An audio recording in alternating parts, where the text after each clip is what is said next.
presentation in case some student cannot attend. Right? Okay, now you can do a presentation now. You resign here, is it okay? 加油，王姐！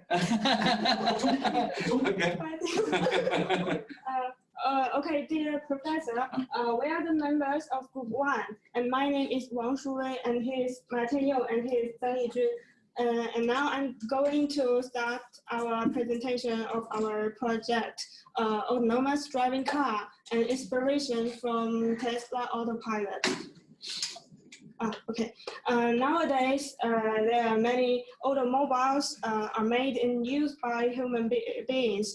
However, there are still many car accidents exist due to collision or overspeed. It leads to an advanced idea to prevent this phenomenon. And after widespread of the core technology of autonomous driving, cars with the capacity of self-driving were popular during this last decade. And Tesla Autopilot and the Tesla Autopilot is concentrates on the combining of the self-driving technology and electric cars. And on basis of the inspiration, our group explores how the self-made simple autonomous car works via multiple sensors. And as the first picture shows, the Tesla car can detect the car in front of it. And the second picture shows the driver do not need to control the car by himself. And this may be the trend of future driving.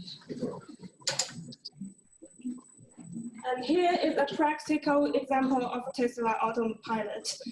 It can detect all the obstacles around it, and it has a detection range of 160 meters in the straight direction. And there are 12 ultrasonic sensors to detect nearby cars, prevent potential collisions, and assist with parking. And in our group, we simplify the autocar model. The detect angle is 35 degrees, both on the left side and the right side of the car. And the distance of our small car is 5 centimeters. And we added around this is 30 centimeters. In the front of the car, and we have one ultrasonic sensor and two IR sensors. Please mute your microphone because we have too many students use Zoom now. Please mute and only let the speaker to use the microphone. Okay. And this robotic car is expected to do the following objectives. First, alarm for forward positioning via an ultrasonic sensor and a buzzer. Second, obstacle detect for both sides via 2 infrared sensors. Third, barrier avoiding via the wheel engine controlled by MCU. And next, let's welcome my colleague to describe the specific working principle. Okay, thank you for my group-mate's introduction. Now I will start to introduce the working principle of our systems. Okay, now you can see this is a concept diagram of our automatic driving system. It is clear that it can be divided into sensor model, MCU model, control model, and alarm model. It may be seen complex, but actually, these are just a simple logic. The sensor model can receive information from the surrounding environment and transmit it to the MCU model. MCU model will analyze the data, the information, and output the instruction to the control model and alarm model. Yeah. Now, okay, I will explain the how this system working in detail. Firstly, we can show this is the model. Sensor model just includes the ultrasonic sensor and the infrared sensor. The ultrasonic sensor can determine the distance between itself and the barrier. How did it know that? You can see that the ultrasonic sensor had one ultrasonic transmitter and one receiver. The transmitter can transmit the ultrasonic, and when meeting some barrier, and it will be reflected and be received by receiver. Now we also know that the velocity of the sound in the air is 314 meters per second. So now we know the velocity and the time, so we can calculate the distance. However, it is obvious that this calculation will be influenced by some environmental factors, such as the air temperature. Now, infrared sensor actually is similar to the ultrasonic sensor. It also has the transmitted and the receiver. The infrared will be transmitted and reflected and received. But the difference is the infrared sensor only can tell you that there are barriers or not. It cannot tell you the distance. Okay, and according to the sensor model, we can know two messages of the surrounding environment. One is distant, second is barrier or not. This information will be transferred to the MCU model. Our MCU model is Arduino board. It can analyze the received information and output the instructions to the control model and alarm model. The control model just the 4 motors, and the alarm model is a buzzer. Now this is the result of the installation. Next question is how MCU analyze the information. We can see this is the flow chart of our MCU. It is hard to understand, so I give you a simple thing to understand it. Firstly, just imagine that you are driving a car in a straight road, no barrier both sides. Now, you found a people in front of your car, but it is not too close. We can find that. Is there any obstacle left or right? Answer is no. So move forward. But is any obstacle in front of the car and the distance is not safety enough? Answer is yes. So now buzzer is activated to warning the people and the driver. If the warning is not useful, then when the distance is smaller than the detection range of the infrared sensor, you can see that is any obstacle left or right? Yes. Is obstacle left rather than right? No. So the answer instruction is back and turn left.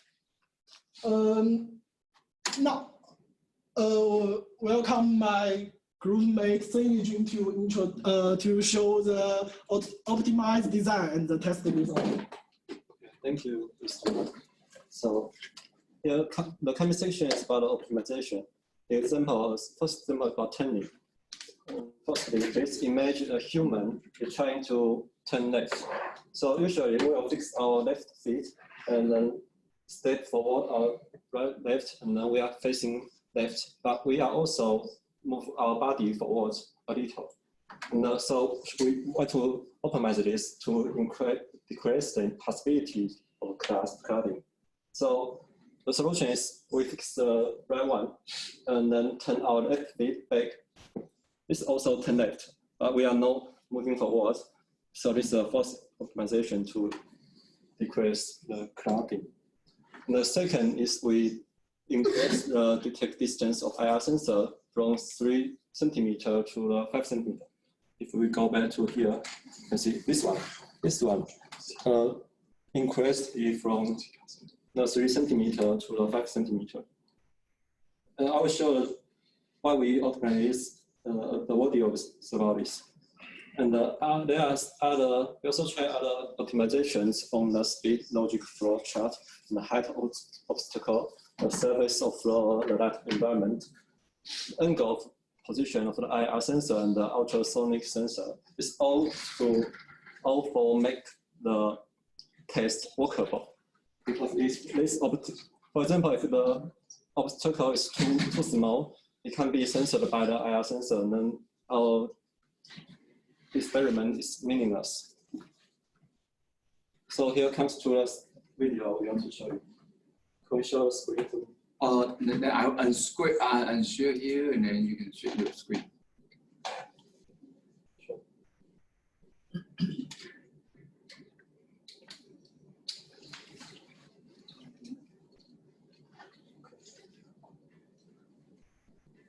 Here is the Okay. The buzzer is working when it's less than 30 centimeter, but it's only 3 centimeter for it to react. So sometimes it will cluster here. Almost. Good. I think you can demonstrate the minimum the self-driving function. This is a good product. Yeah. Here is the second one. It's a 5 centimeter distance. Also. I don't problem that. Okay, maybe the. This is the This is the 3 centimeter. I see. This one is fine. I see. For the buzzer, we're working, and then sensor operating. Okay, you can enter the screen sharing. Okay. Let me share the screen.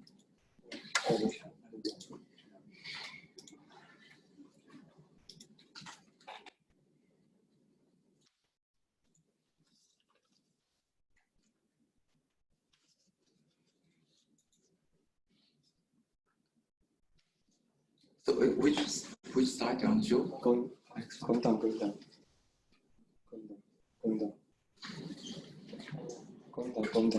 Just this one. Okay. This is the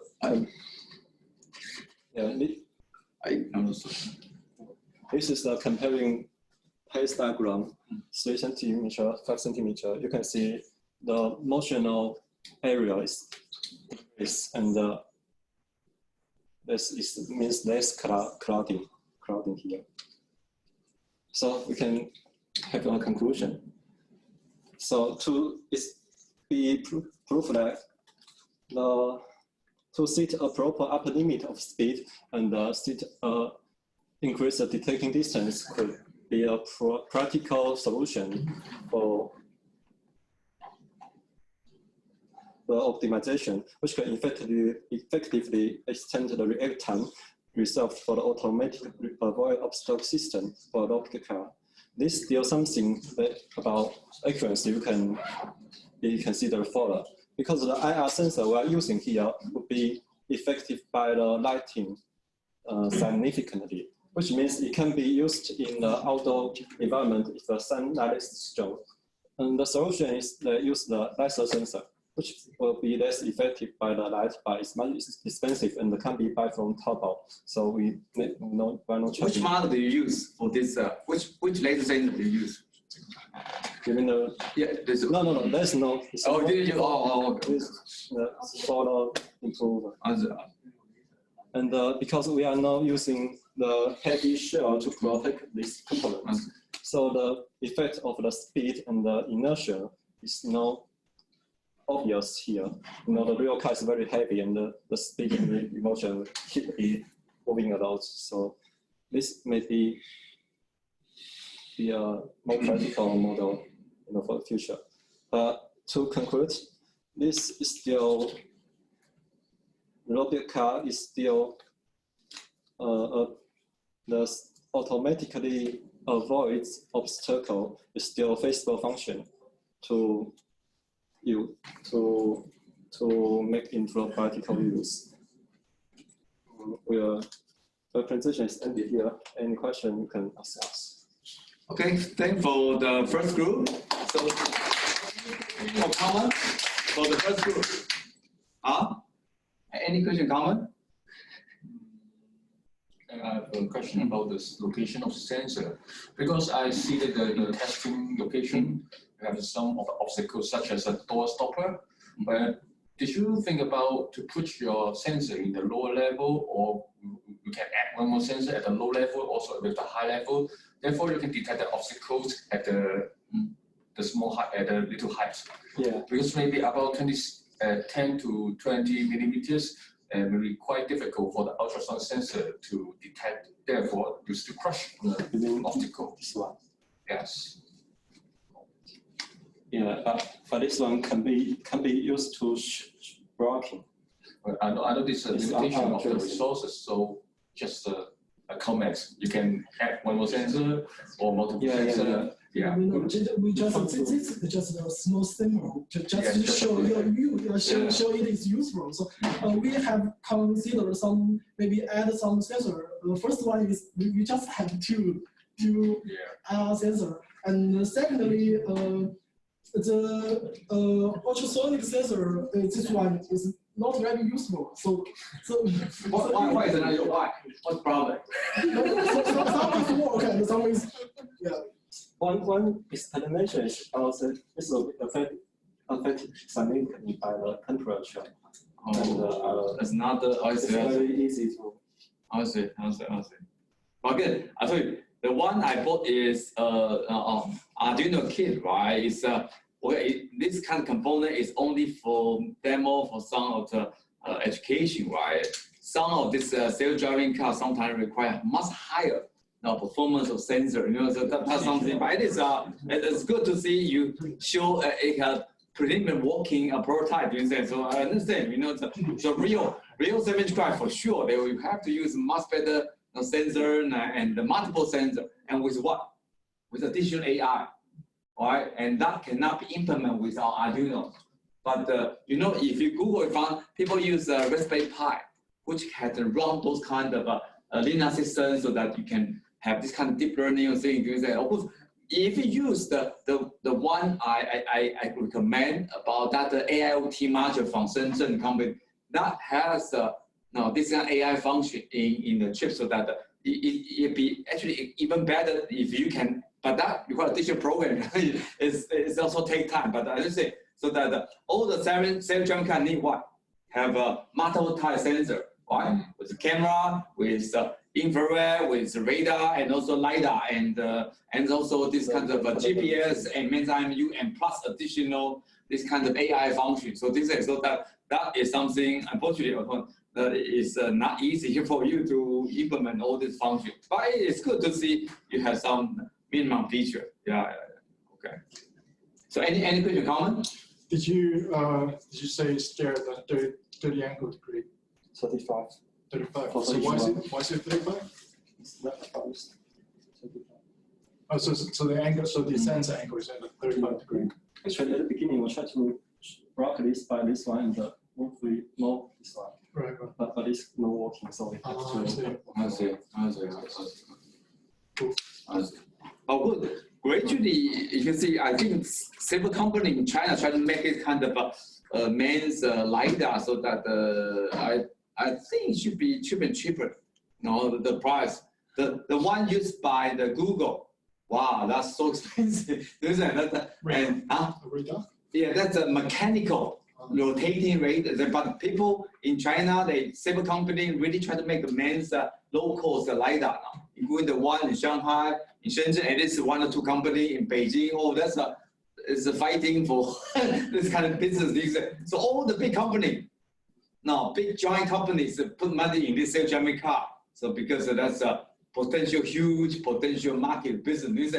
Google and Baidu and all the big companies that put money in this area. So this is a very hot topic, and but again, it is really need a group of engineers work together. And it's not just. But I thought it is happy that at least you have some basic understanding about this thing. Okay. I can upload some additional like a reference slide or information from the Google's self-driving car, the CTO who are saying, and you see how he tried to develop kind of most advanced this kind of self-driving car. You say that Google really tried to gradually show what can really get the license now. Self-driving car in the United States very strict about the driving license, so that at least it demonstrates a case the Google self-driving car now actually can get the driving license. So that requires AI function. So that is much more high end. But anyway, I will upload some of the material from the this kind of chief engineer of Google who are doing things and have some idea about it. You see, okay. Okay, I think we think the first good. Oh, okay. But anyway, I will give you some additional real. That's the most advanced. The event made by Google team, right? So that then you see what's the most advanced project in this area. In the beginning, they claim they have really perfect self-driving car. Now in maybe a short period of time, 7 years, but later on they find out it's still much difficult. Especially in highway, there's no problem. Highway self-driving no problem because much simple. In the driving in the street in the downtown area, much more complicated thing, right? Suddenly some people come here, suddenly a car here, so that much more difficult. But in highway, I'm pretty sure this kind of driving car is good enough for some highway. That's why there's some self-driving truck for shipping also. Cargo something. I think this is some of they don't need so advanced AI-based self-driving cars. There's a different level of this self-driving car, right? So some low end is still useful. For example, maybe a self-driving car in the for farming, right? Yeah. Then that's if you error, then you will not kill people. Maybe there is some of rice videos. So that the different level of application, right? So this is so that I told you this is for sure. Self-driving has a bright future. There's all the big companies put money here, so that it's good to see you learn something here. Yeah. Okay, let's go to the group 2. Yeah, group 2. Okay. I want to share the screen with you. Yeah. And okay, and we will just stop sharing, and then you can share the screen. Yeah. All parents think of application. 之後就 approach right approach 就啦，即係就佢幫你 clarify 啲啦。So you take turn, I don't say take turn. No problem. Just okay. Please start. Easy. Okay. That's so nice.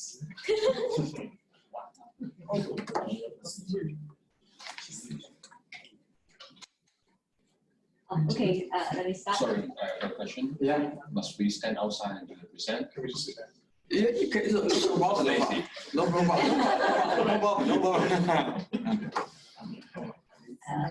So we are group 2. Hello everyone. So our presentation topic is about the smart automatic pet feeder, and so today our presentation will include the current state of the art approach, how we make use of different sensors and the motors, actuators to give a smart automatic pet feeder. And then we will show our result, and here is our prototype, and also the conclusion, sharing of the improvements for future. Maybe try to. Yes. Okay.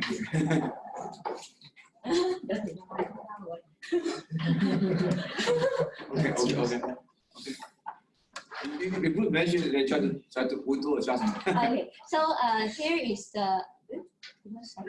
Yeah, you do presentation, no problem. Okay. Don't worry. Okay, so this is the current state of the art. Actually, we have done a literature review of some research from different universities, and some of the research are studying the pet feeder using some the mobile apps to do remote control of the pet feeder. So when the pet owner wants to feed the pets, they just do it by the mobile phone. And some of the research shows that they will make use of the motor, the central motor through Arduino to give the food. And also another research shows that they will make use of the ultrasonic sensor that detects the food availability. And these are separate features of the pet feeders, but our idea is to combine all these useful features which will give a more healthy lifestyle to the pet and also give an easier life to the pet owner into one. And so our teammate will share about our approach. Sorry.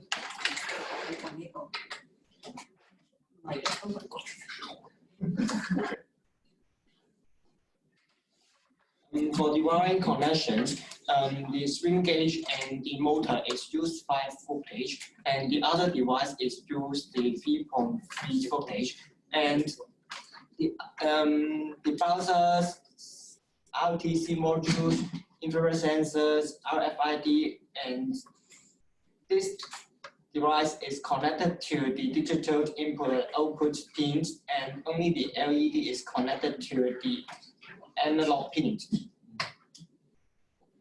Oh, yeah. This looks a chair.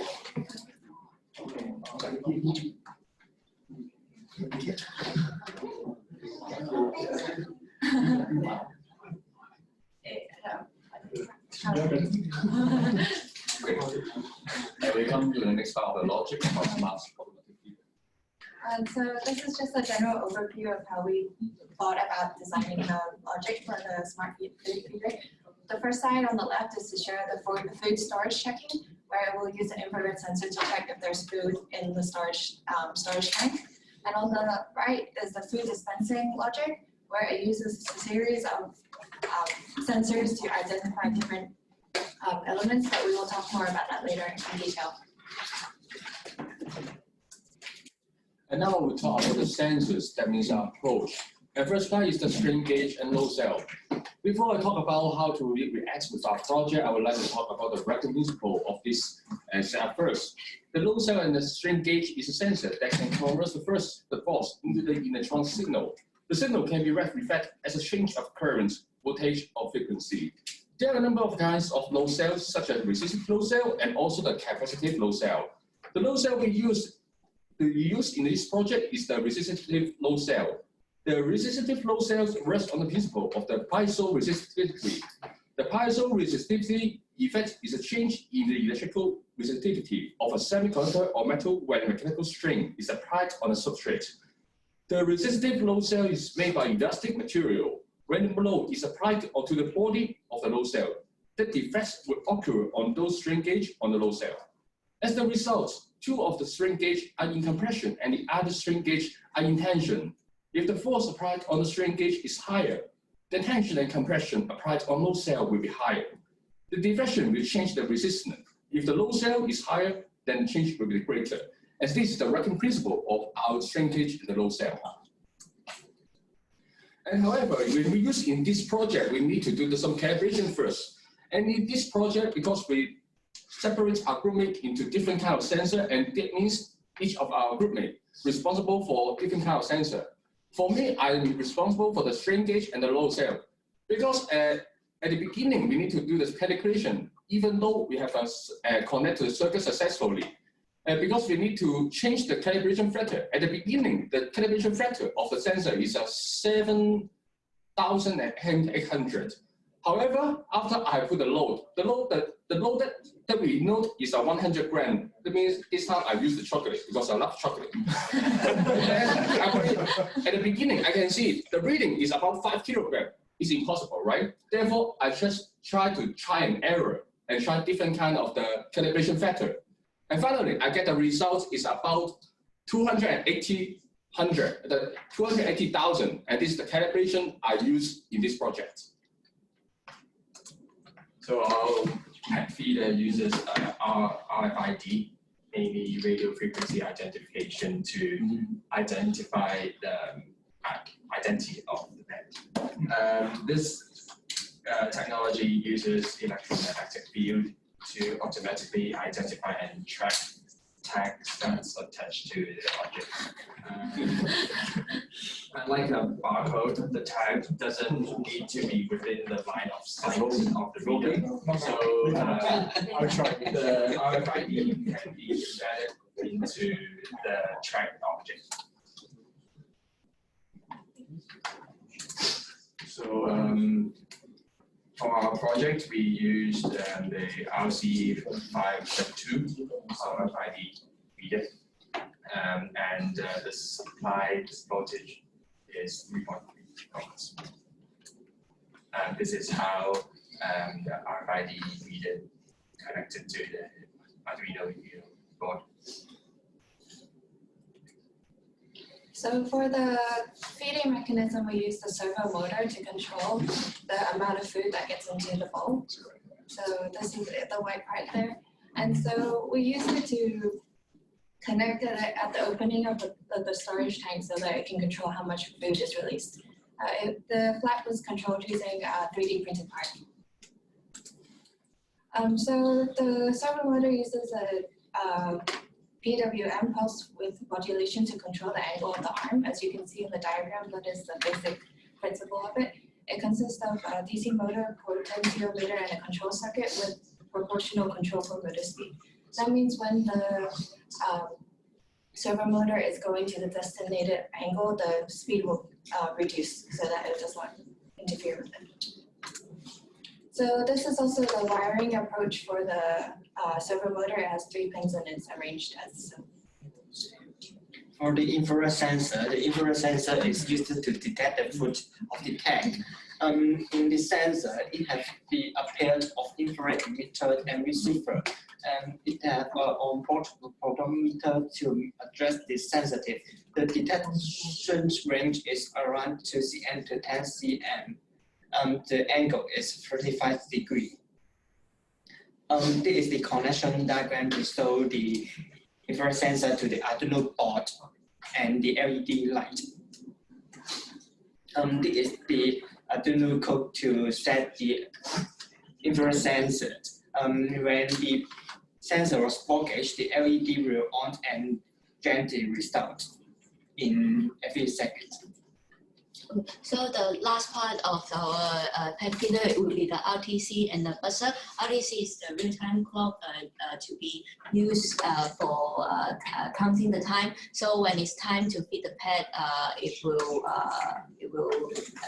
work its function in the program, and it maintains its clock by counting the cycles of an oscillator. This is its working principle. So the RTC is battery-backed and compact in size, and we downloaded the library, the virtual board test RTC from the website, and then we just make use of this library and write our code. And then for the buzzer, actually in this prototype we make use of the 3-pin buzzer, so the sound is less disturbing. So it's not just a beep; it's like a melody. Oh, nice Like three tones. We know the cat will love it, so yeah. Yeah, and here is like when it is working independently, this is how it's wired. So I'm going to demonstrate a little bit how this works, but then I'll let you try. This is the RFID sensor. If you get close to the sensor board, it will open up the flap. So the flap will drop enough food into it. So if it has enough weight on it, it will close the flap. So this is basically how it works. So every twice a day, it will do that little beep sound. The pet would approach the RFID sensor, and the food dispenser would dispense enough food for that pet.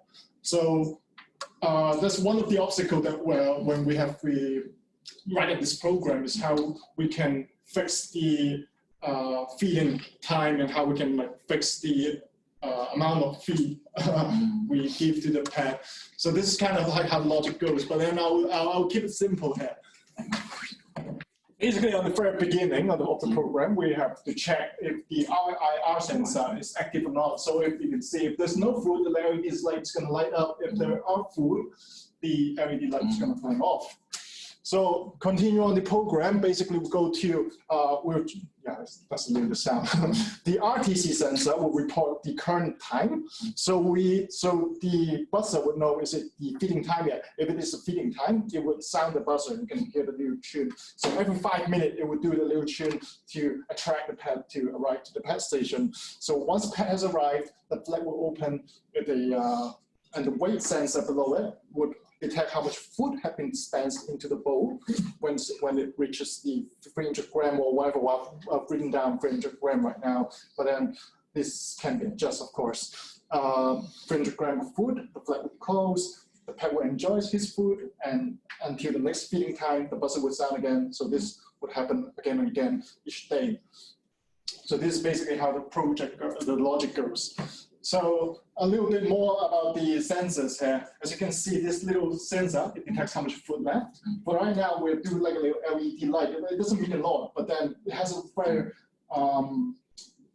very wide chance of like expanding it. Like we can have it like send notification to the app maybe, to the masters, to the pet owner app. You can tell the pet owner that you need to refill the bottle so the pet will actually get feed when the dispenser is open. Or you can have the app to control like parameters like how much food you want to feed your pet, or if you want your pet to have like a healthier diet, you might want to adjust how much food it eats like in the morning and the afternoon. So I think there's a lot of expansion in this design over here. And here is some of the limitation and also some future development that for our product can be made. For the limitation, because you know that the pets have the habits. For example, because every time they know they come here and they can get food, sometimes they will develop a habit that they just sit here. Yeah, because the shrinkage, the principle is to detect the load. If the load is too high, no food will drop, right? Therefore, I've set up the warning system. For example, we will also attach another buzzer, and that buzzer will not play the beautiful sound. Just let the nuclear bomb attack. Maybe just 5 minutes. Look like woo to scare away the cat. Yes, like this. So therefore, the cat will know that they can't sleep. They can't sit here. So that's because one of the bug or the limitation of this prototype, and we try to fix. And the second type is the device that only can serve one pet at this time. Because maybe you are the cat lover, and at home I have 5 cats. And I have to say that because the cats also have different kinds of habits. One cat, they like to have a more aggressive. They will get the food from the others. For example, the cat A come here and get the milk. The cat B will rush here and get the milk. Because one of the objectives is to develop the healthy lifestyle of our pets. If you like this, one pet will suffer from the obesity. And then he will die because of starvation. Right? Therefore, maybe at the final product of this prototype, we will have one or more bowl and also a protective cover like this. If the cat come here, they only get the bowl in the bowl A. They can't get the food in the bowl B, right? Maybe if the cat B rush here and try to get food, the protective cover will cover again. Because we need to ensure each cat can get the ingest the amount that they need to take. Don't want to over ingest or they eat starvation. And the future development, because we always talk about the IoT, Internet of Things. That means all kind of the electrical appliances, including your microwave, TV, will be connected to the cloud in the future. Also, is the automatic feeder will not be the exception. Therefore, at the later, the AI housekeeper will help you to feed the cat. Because we want to provide a healthy lifestyle for pets. That means as the owner, I need to measure and take time 37 grams. I need to take time to measure the food. It's a time consuming. If I have 5 cats, I have a 5th time of my measuring time, maybe 10 minutes, 15 minutes. It will be very annoying. Therefore, the AI housekeeper can use this device to help to solve the problem. And this is the end of our presentation. Right? Another video. I think you have a demonstration. Yeah, that's enough. Okay. But maybe can you spare video for the other students through the Zoom? So because still I think it's not easy. We can try. Okay. Quickly show the video. So there might not be sound, but then there's actually It's a bit big right now.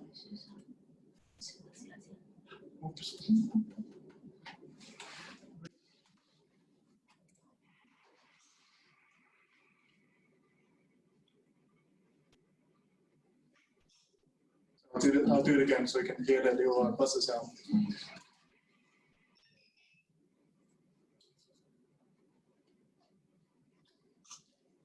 And I'm going to simulate the weight. So I push my finger gently, then there's enough weight to push flat. Okay, good. So thanks for question comment for group two. Any question comment? No question. Well, I have a little comment about the one you look at calibration for that low cell. It seems did you try to do calibration in more detail? No, there are actually programs. There are programs online that allow us to find the optimus parameters, because different factories make like different driver, different design on the load cell. So there's a calibration program to let us find the perfect parameter for our design. So we are part of using the try and error method. We also try to use the calibration method. So my question is this linear or non-linear input-output response for your sensor? If it's perfect, it's linear. But then because we bought it from Taobao, the result varies a little bit. So we find out it's not. It's non-linear, then if it gets more data point, and then you can linearize in Arduino program. Is that? Yes. So that's a way to get even better, more accurate this kind of thing, right? So yes. That once you have MCU, you can program it, so you can improve your sensor actually. In general, I think it's quite impressive. You really try to use most of this kind of sensor in Arduino kit to make things. So try to upgrade it. It's just not normal package. Yeah, I understand. More sensor. I understand. Of course, as you mentioned, there's an IoT version of this thing. I mean, actually, before in my previous year, so some of them use open source IoT like ThinkSpeak. So that actually is not too challenging to demonstrate this kind of thing with Arduino. So that, but anyway, I'll tell you, and also it's also not challenging now to connect this smartphone with Arduino actually. So that, we have other student group try this thing. Yeah. So, but anyway, it's good to show it has an interesting function, right? Integrate different parts thing and then make this interesting. Yeah, from nothing, because we all know nothing about programming. But it's very impressive. Impressive to see a final outcome, right? It's, I think it's good to see that you can really learn something for this. Okay, so a confusion, not a question. A confusion. So this device is only for one kind of angle or for some. So two kinds of. Maybe not for you. You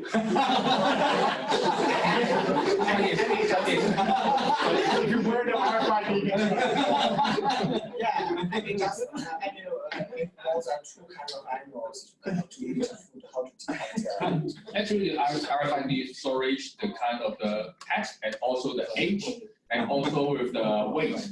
Because the weight will also come into this. Oh, okay. Yes. Because in the future development, we want to develop the kind of packs and the weight of the packs. Yeah. Then we connect to the internet. We know what is the healthy amount of the food. That for the packs. Therefore, it's not necessary for the owner to see 37 grams or 30 grams check table. It's not this time here. We have to go to the internet, right? Yeah, because let the AI do the things. So for the even the turtle. For the pets, any animal that just live on the ground, you can use it, but not for the fish. Okay. Okay. Any other question, comment? Oh, but another thing is that RFID becomes so important now. You know, for those shipping company, the RFID also many like supermarket or shop now but that is more low cost RFID to be put on every product on sale in there, so that some of this Alibaba or some big company have unmanned shop, right? So I told you this IBT become important for them to sell and make like a shop to sell something, so that once you try to buy something, and then we can recognize, okay, this is this product A, B, C, and then so that with all these things become it's really enable this kind of many retail industry to be more automatic and then see. Yeah, even though in my construction industry, I use it because as a construction company, therefore the customer staff maybe in the construction sites maybe more than 1,000. The RFID can also measure the shipping time, delivery time. Also for us, it's easier to check the order and the procurement. So I understand. So that's why this RFID, I think it's good for you to have some sense about how to use it, right? In practical sense. So, Of course, the RFID has a limitation because you have to be, the tag has to be very close to the reader in order to get to trigger the whole feeding mechanism. So we could use something else to. There are other types of this kind of wireless communication for this kind of identification. The RFID, again, I think there's a different version now. So that's the one you are using in allocate again. It's a low and very basic function. So I'm very sure. I think in the industry there's even much more advanced, a different version of this kind of RFID for different application. I guess there's some company try to do this kind of RFID implant to the animal, the pet. They're one step ahead of us. Implant, right? To the, so that means not an implant to the maybe in the body, and then so that That's good. that's a company here. I remember that Michael Chip. No, implant to the cat or something or dog, then so that We can make one for our snack time. Hands is closed. I think this is a very different kind of generation of this thing. Okay, so I think that's it. So how about the group 3? Group 3, I think share. So you want to do presentation with your computer or want to do your PPT? Sure. How about group A from want to draw the full show? No problem. Yeah, you can do the, you put your, do you have USB? Google Drive. Oh, no problem.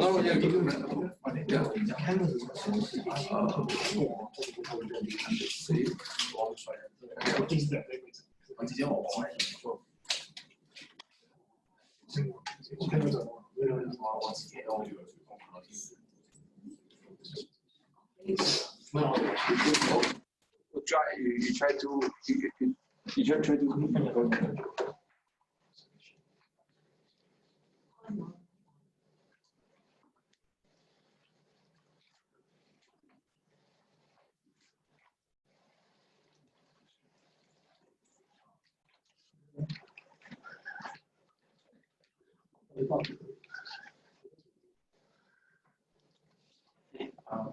How can I? I cannot enter. Oh, I see that. Oh, no.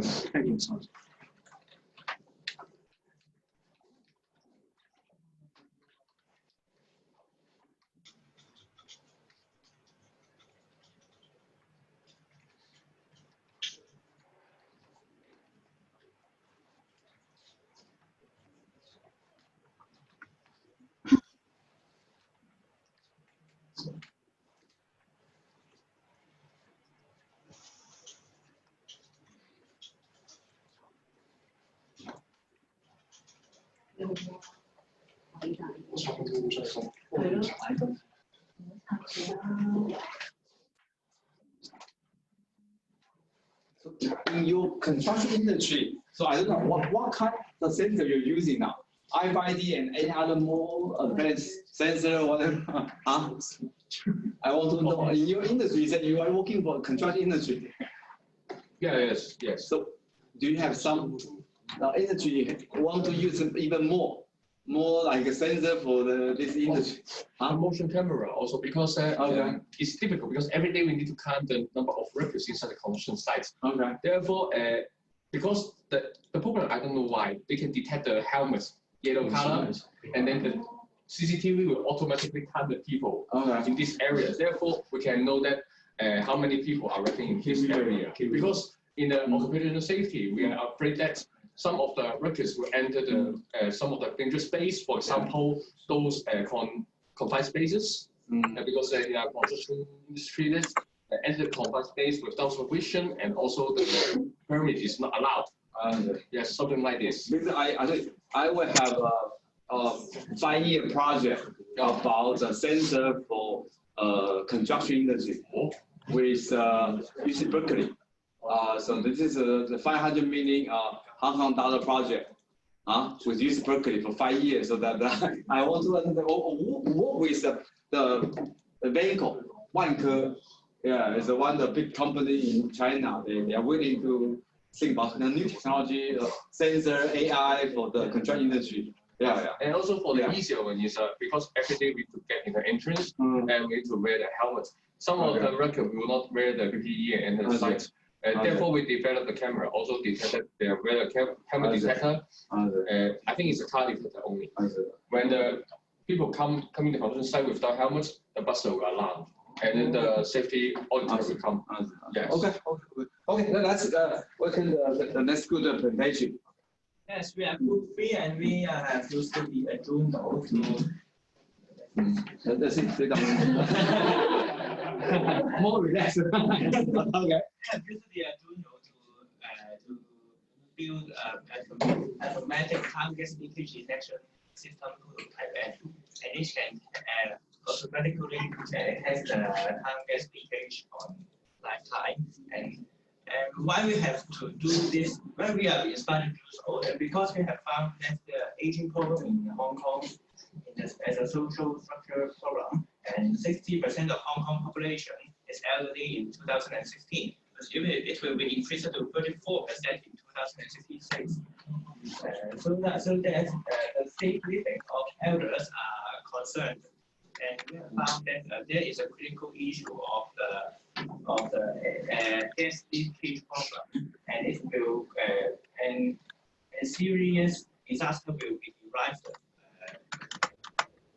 or a fire problem, and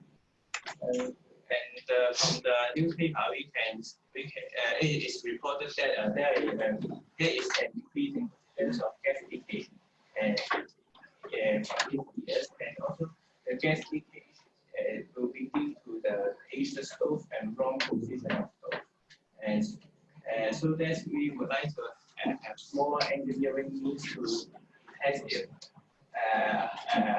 This will happen in my apartment. 7 months ago.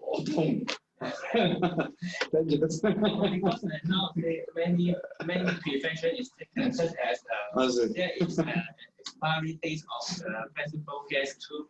Also, some couple of practices regarding to the safety problem. But how about if the gas is leakage and the elderly are too old to sense as the gas leakage problem? So that the system will be found.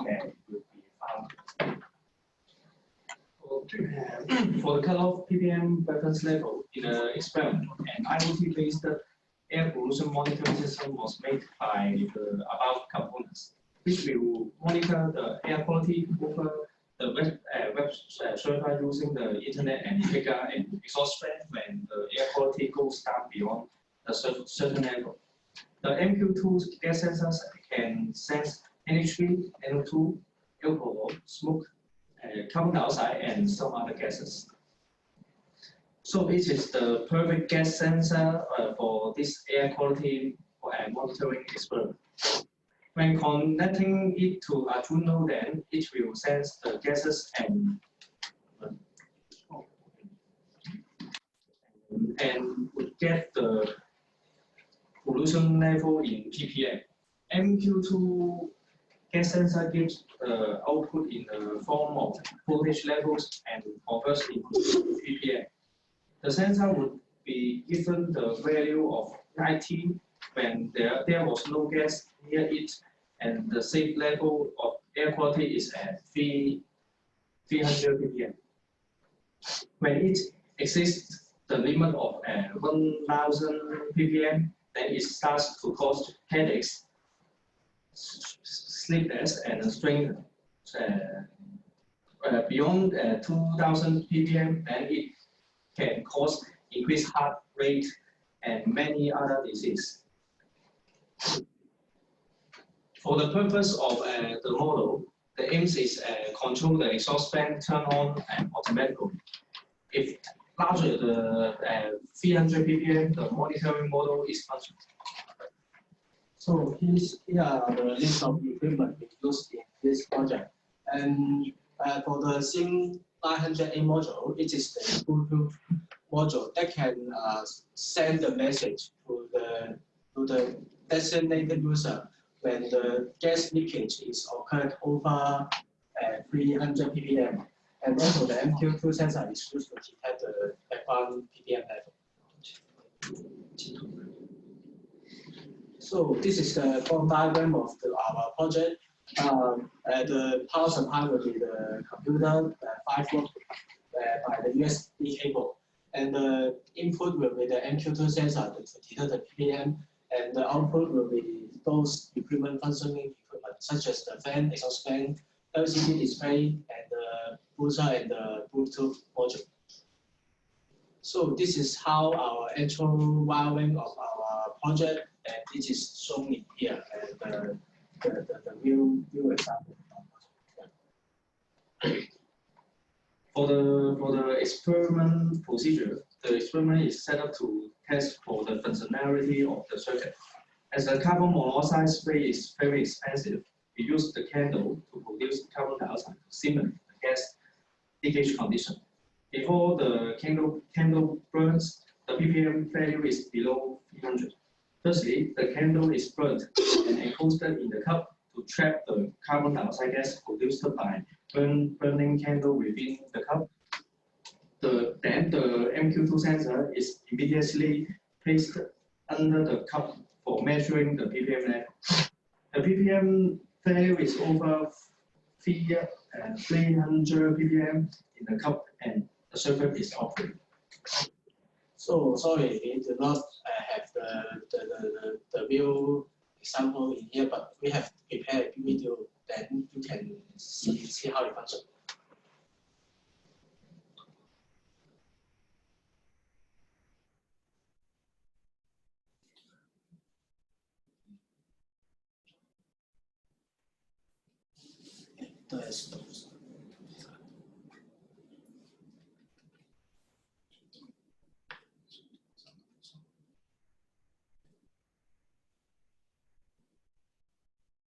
So this is just the equipment here, and we test the candle test for this.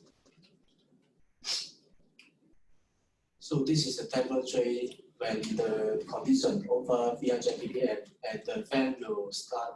And this is the automatic message and the phone calling to the designated user. So this is the result of the message shown here. So this is our project.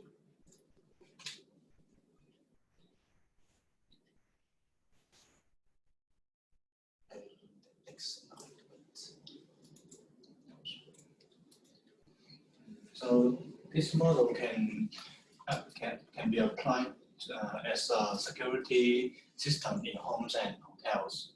You can also add some smoke detection system and various toxic gas detection by some modification by changing the sensors. Compared with the existing devices, our gas leakage detection system has some advantage, such as it integrated with actuators such as fan motors, and it can automatically send the message and the phone call to the user to allow him. And also the fan motor is automatically activated. In the future works, the calibration process is necessary to gain the more accurate data. And also the mechanical structure, such as fan motor, can be installed on the wall And also the heat rejection system for the MQ2 sensor is required, since the MQ2 sensor can output a lot of heat and influence its accuracy. And the sensor area can also be improved to maybe detect the whole area of a house or something. And also it can be promoted to the local government and to ensure more elderly safety issues and make it improve it and make it cost effective. That's our project. Okay, so I think thanks for this talk. So I think any question or comment for this project? Yep. Yeah. So if there's a gas leak, what you should do at the very beginning is to do not use any electronic device. Actually, our project is not is to call the people not in the house. Is maybe not in the house, maybe outside the office. So maybe just a signal can automatically. Yeah, but I just saw the fan. Yeah. It's a bit worrying. Because it's in a safe environment, you should just let the town gas open the window, let the town gas get away from your apartment. Maybe we can make it in an enclosed room so that only some wiring will be connected to the outside. That's more, yeah. Maybe I think it's a very common function to use in the enclosed area. For example, in the car park, just like I learned the Japan system of the car park. Actually, for our school and also other buildings also have some kind of function like this. For the carbon dioxide and carbon monoxide sensor, after it activated, we will turn on the jet fan for a certain time. And after it detect the sensor detect the gas until lower to a certain level, the jet fan still turn on for a certain maybe 5 to 10 minutes, and then we turn off. I think the working was just like that.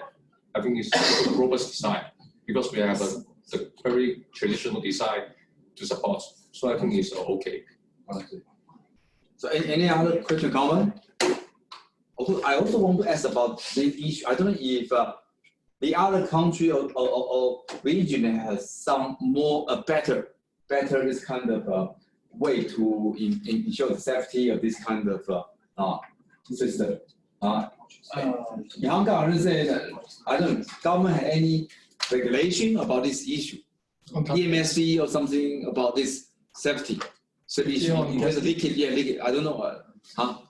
There is no, because gas appliances is usually very safe. 99.999%. Okay.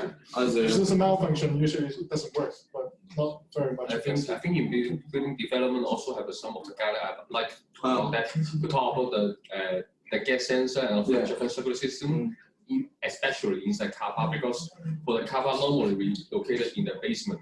Actually, we have some guidelines to prove it. So therefore, the number and also the turning on the duration of the time and the control logic also control inside the guidelines. For BB, yes. Of course, let me show you our UST's the clean room facility. Because I am in charge. I work with Professor Andrew Poon EC department on our NF clean room, so that we're using so many different dangerous gas for microfabrication. So we have some special kind of sensor. Now the sensor system. Once the leakage or something, they shut down that the thing, and then have some very strict safety protection. Means that it wasn't like silent. My God, that's for using the World chemical warfare. So the once the leakage, a lot of people are dying. So we are using much more advanced this kind of sensor for protect our campus. That means the film we watched about Bauhaus is real, right? Yeah, it's real. Yeah, it's real. All this kind of microfabrication require a lot of different gases. If you look at my lecture note, I told you there's silent. Silent, you do say this is using chemical warfare to kill people. It's not a joke. It's really dangerous. And that's why for every user, if a student want to use our facility to do verification, we have a very strict kind of safety training and exam. Make sure that you know the safety issue about all this verification, because if you do it right, it really can kill you. It's not joking. It's a very serious thing. It is yeah. We understand. Yeah. I just our home appliance is okay, but our this kind of fact, research clinical fact, that's something is not. You can release to the environment those gases. Oh, okay. That's why of course, to maintain this kind of fact, require have all this expensive monitoring system. Yeah. Okay, maybe that's the reason why, like Hong Kong, probably the government doesn't allow them to run this fact. Once the leakage in Hong Kong Island, what happens? So the others that's university in downtown area, most likely they don't have complete set of application for CMOS medicine. Maybe that's the reason. USC is a countryside. Make it we're not kidding too much. We don't care what's happening. I know. I just told you this is something, but it is. We have we are very good. The CTO in charge of this thing, so that don't worry. we are doing very strict this kind of the safety to make sure there's no leakage. Yeah, it's really it's very dangerous. Okay. Anyway, I just tell you about that. This is a different level of this safety, right? For this leakage. Okay, now let's go to the next group. Okay,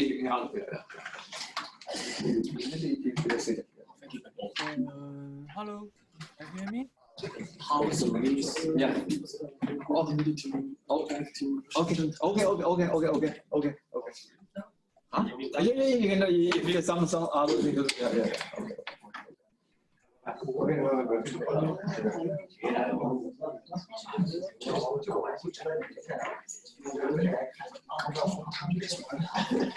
Why I tried? You get a lot of who is it? Hello, Professor, can you hear me? Those relation. Next group. I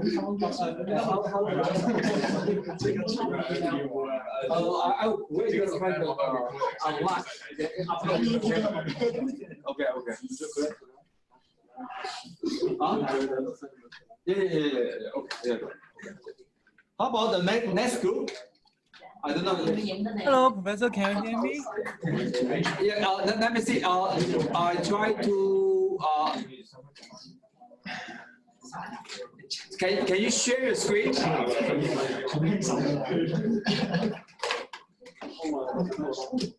Yeah, of course. Can you hear me? Yes. Please try to open your PPT, your PowerPoint. Okay.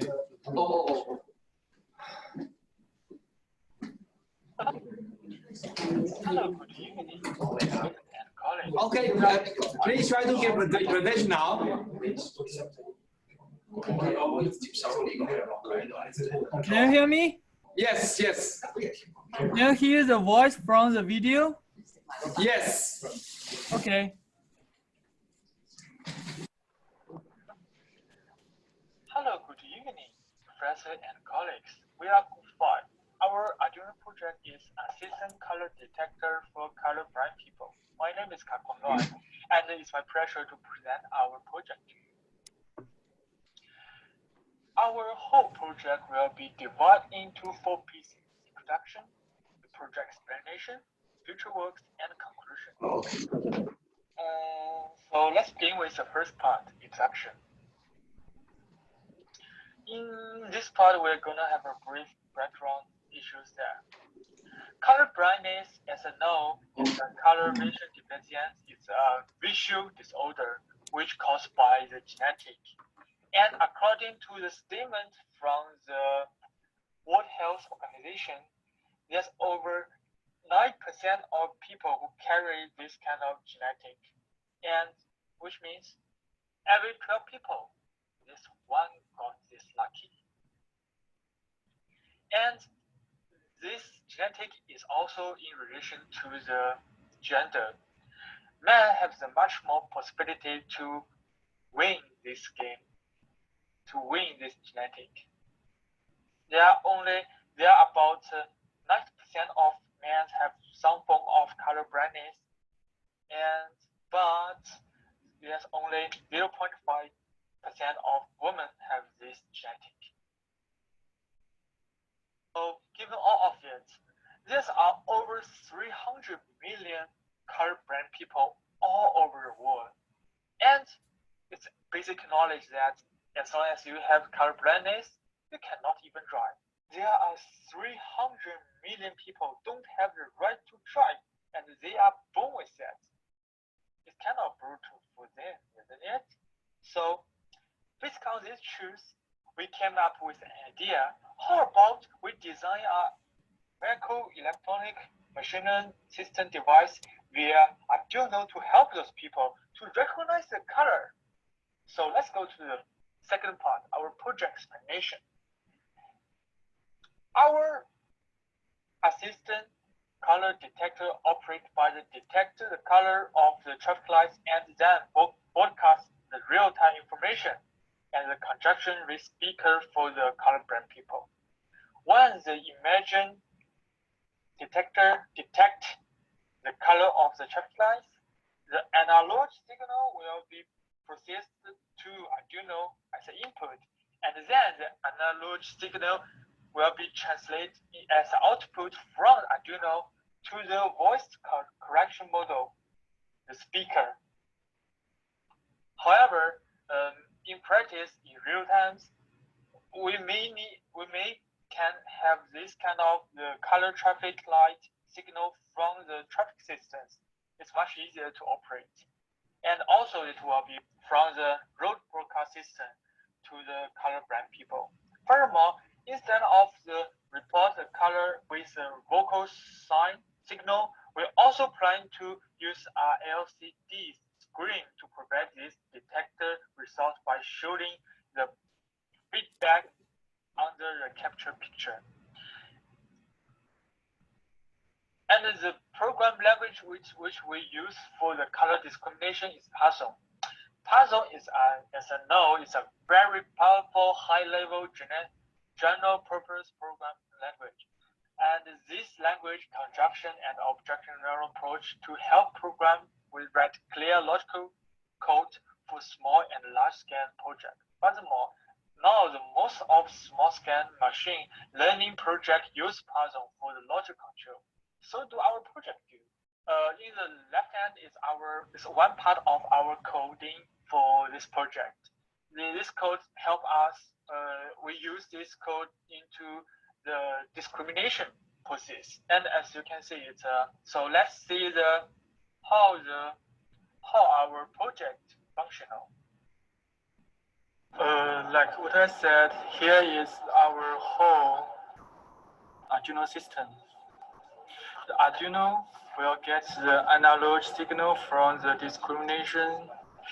color discrimination sensor, and then it will output the digital signal to this three speaker. This is yellow one, red one, and green one. So let's make the example of our project. We will handle a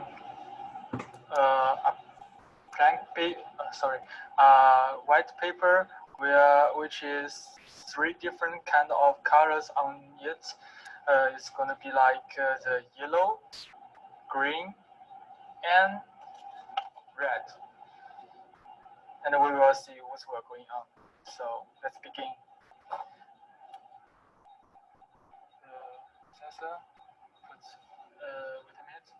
So first one is going to be yellow.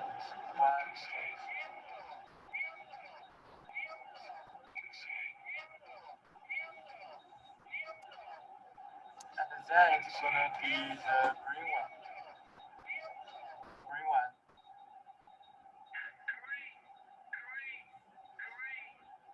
And the last one going to be the red one.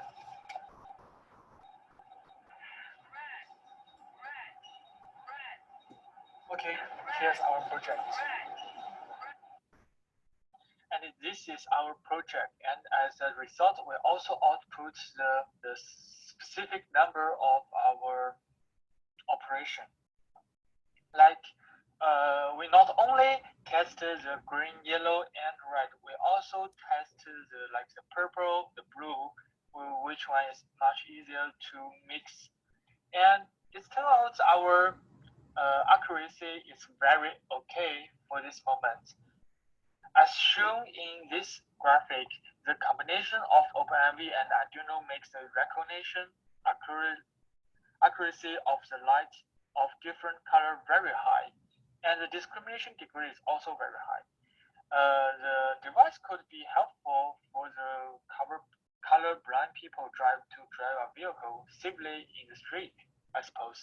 And you can see the delay time is also accessible. The maximum delay time will be right. It's based on our coding logic, which we didn't do very good job on it. So the delay time will be around 500 microseconds. But it's also acceptable for the color discrimination. So let's go back to our presentation. So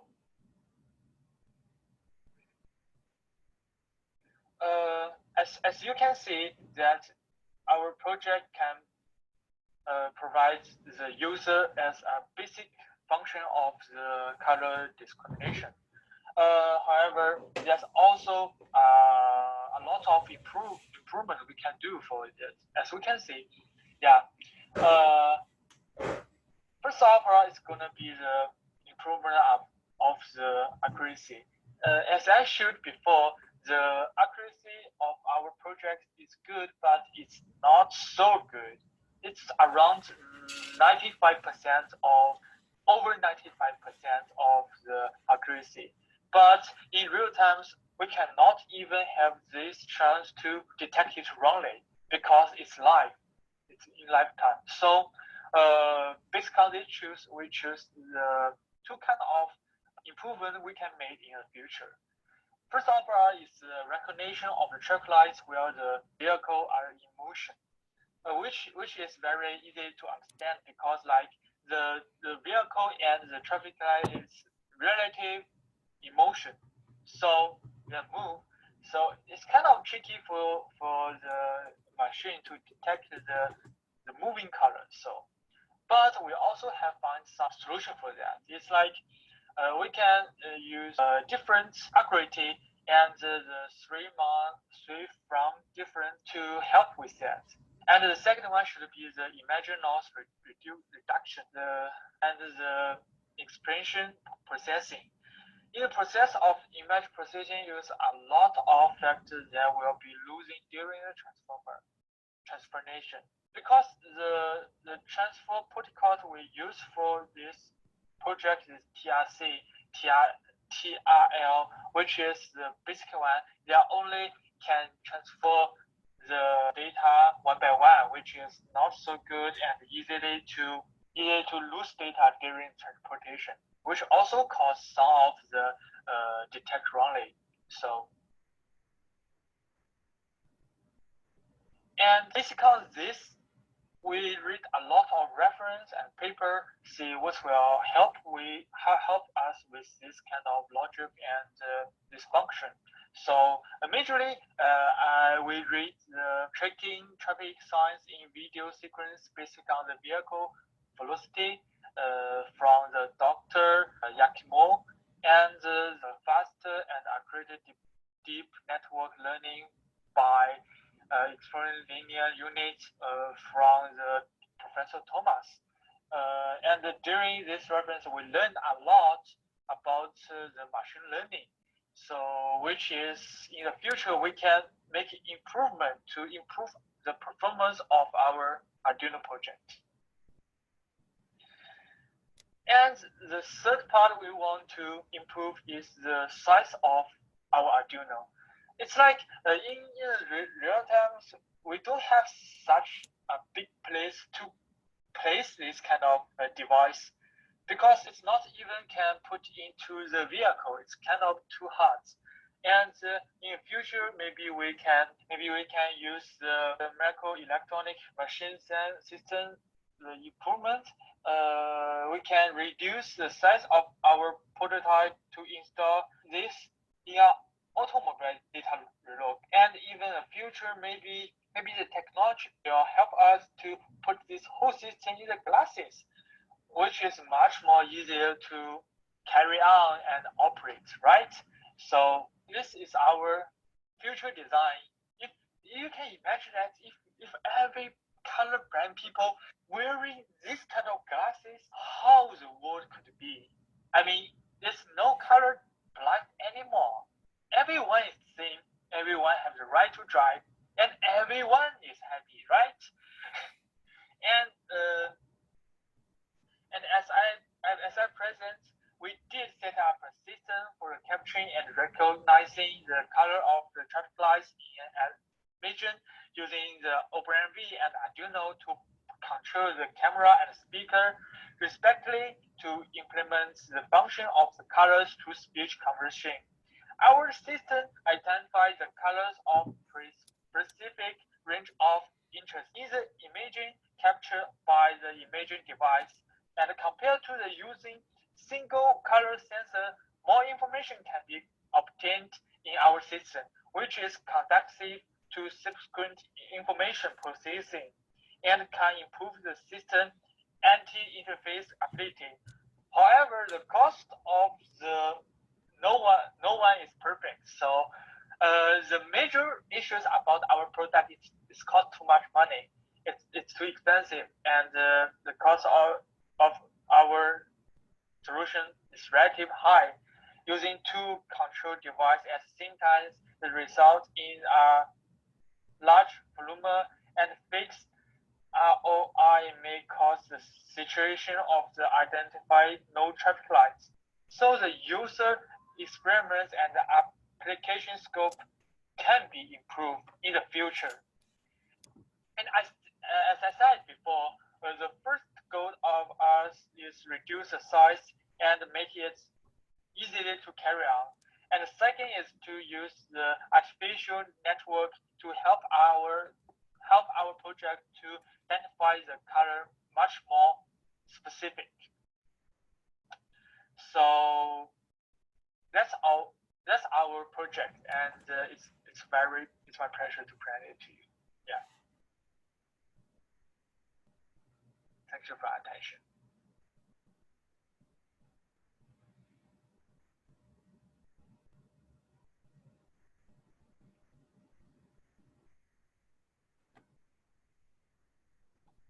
Hello, Professor. Can you hear me?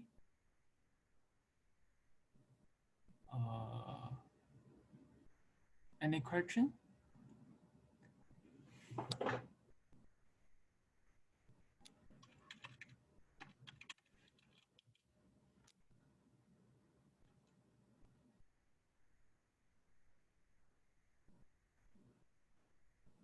Sorry. I want to ask, how many people in population have this kind of disease, right? Color blindness. You mean in our country or like all over the world? In China, what's the number of percentage? In China, it's gonna around 8% of people who have. Really? 8%? Are you sure?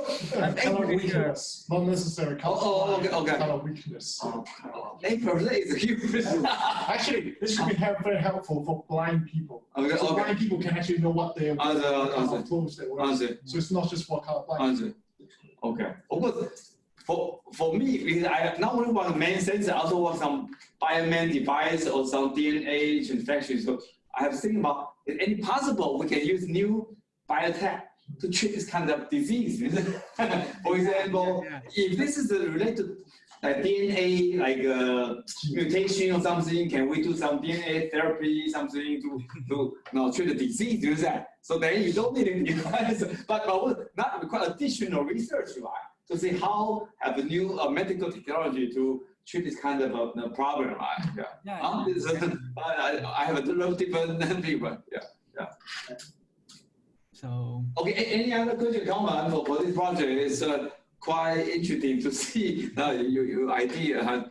But sometimes another question is if people have this kind of problem and also cannot hear the sound. no, it's like the color blind is not related to the like. No, I know. Sometimes maybe people have more problems.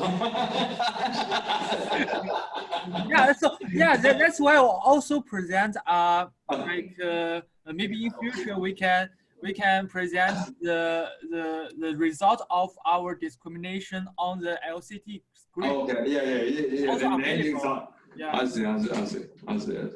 Okay. Okay, any question or comment for this project? It's quite unique, I would say. I've never thought about artificial computing, so this kind of blindness. It's interesting. Yeah, but how come you come with this project? I still want to understand.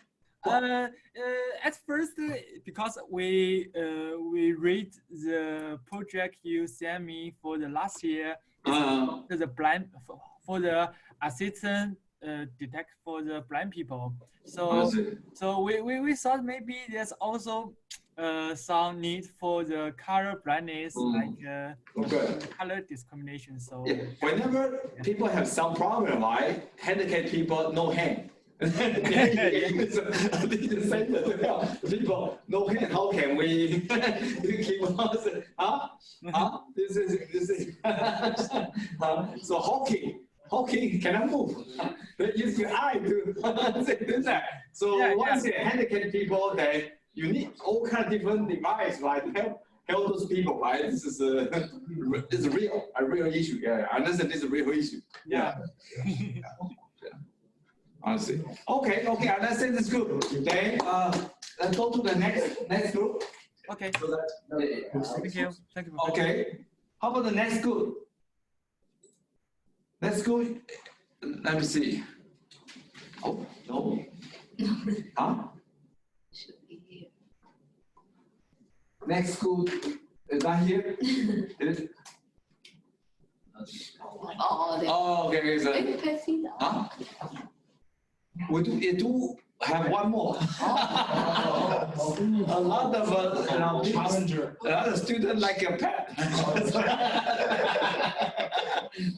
So let's make another pet feeder. No, this is second generation. Okay, but please try to put the full screen. High demand, yep. Yeah. Very popular. Oh, yeah. We've done our research work. Please use a full screen. Okay.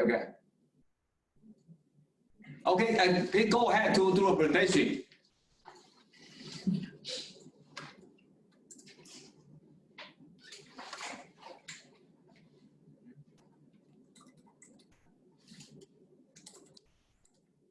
Oh, we cannot hear you.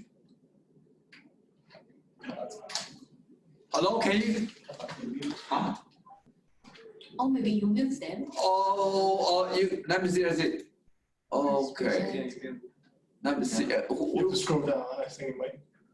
Who is this? I don't know who's talking. Just unmute all maybe. Unmute. 商议会记很悠久的答案。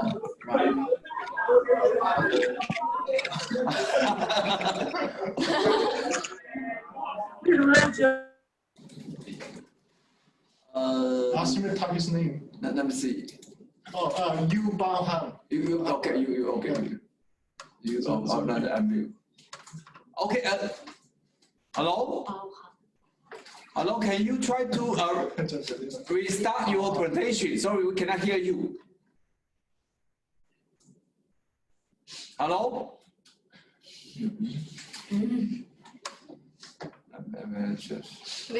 Maybe he's just the one who is sharing, but not. Okay.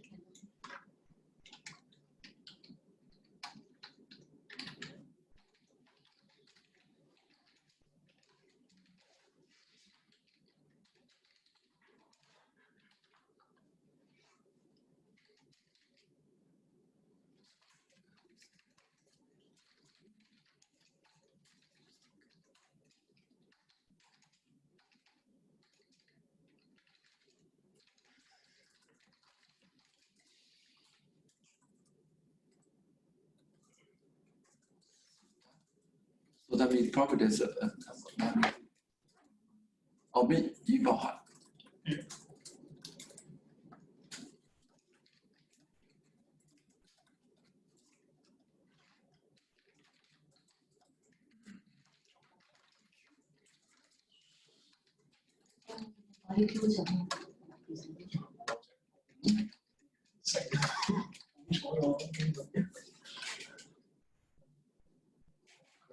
就是那个 Q 等式。我喜歡做男士。Q 同埋他們幾好心。可以說嗎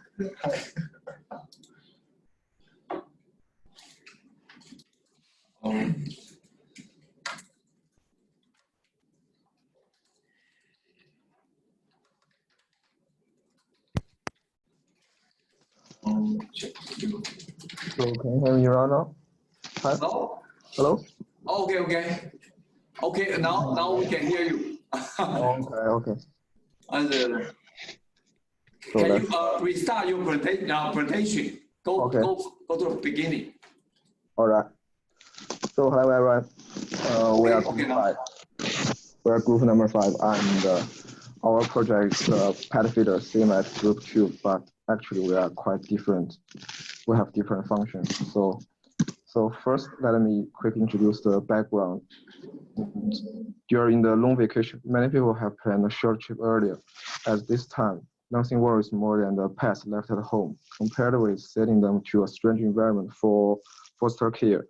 More and more pets are used to leaving enough water and food at home for their own care. So in such a situation, pet automatic feeder is an essential appliance. So the pet products market continues to grow at a high speed. According to relevant data, the number of pet dogs in China is about 150 million, and the number of pet cats is about 50 million.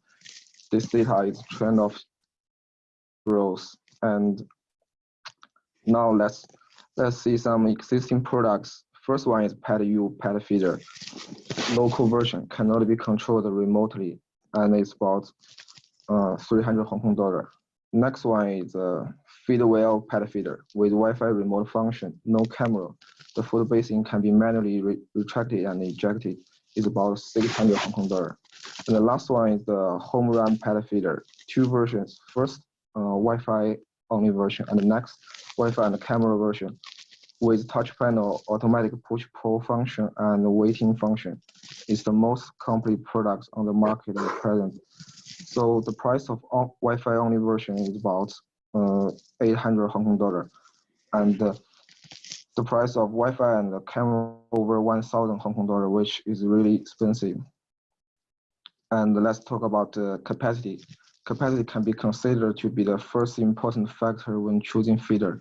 If the capacity is too small, it may not achieve the purpose of feeding pets, but the capacity is too large, likely to cause food pollution or waste, and the difficulty of cleaning will increase.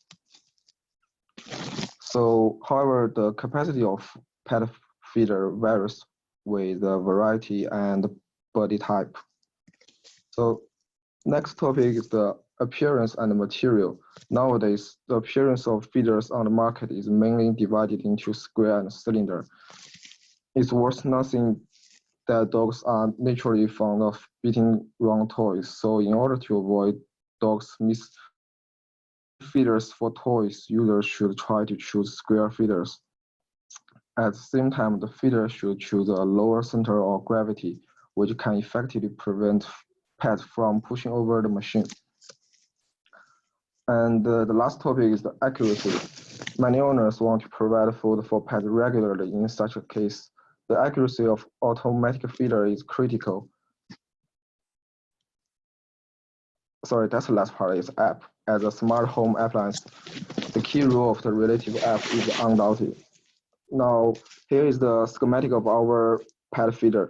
So you can see there are mainly 2 parts of the feeders. First part is about using AI to distinguish between cat and dog, using Raspberry Pi or another advanced chips. And the second part is about the the Arduino, using Arduino to supply cat food or dog food. So for some reason, our group mates are separate, so we can't combine these two parts together. So I did that's the methodology of our project, Arduino Uno, and another more advanced chip. So here's the layout of our project, and we used to plan to 3D print the feeder, and here's the Arduino code of the Arduino part. Here is a demo of the Arduino part. So here is a ultrasonic sensor to detect the pets, and here is a server to control the cover of the basin. And I also have another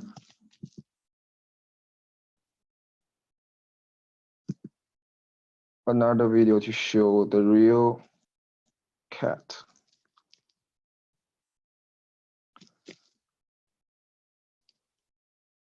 So it's a little bit sensitive because the cat is walking around,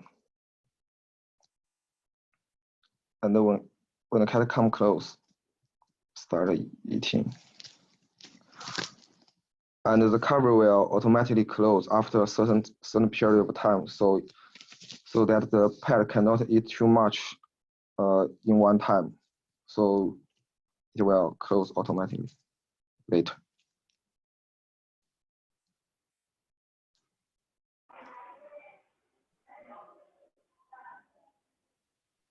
Wait. Maybe.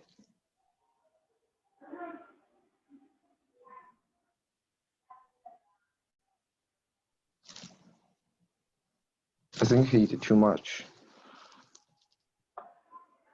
So automatically got closed. All right. So the next part is using AI to distinguish between cat and dog. And my group mates Chenjun will introduce this part. So next part. Can you hear me? Yes. And can you, watch my desktop? Yes. Oh, fine. Now I'm going to talk about how to use AI, which is actually deep learning, convolutional neural network to distinguish cat and dog. Well, convolutional neural network. We cannot see your PowerPoint.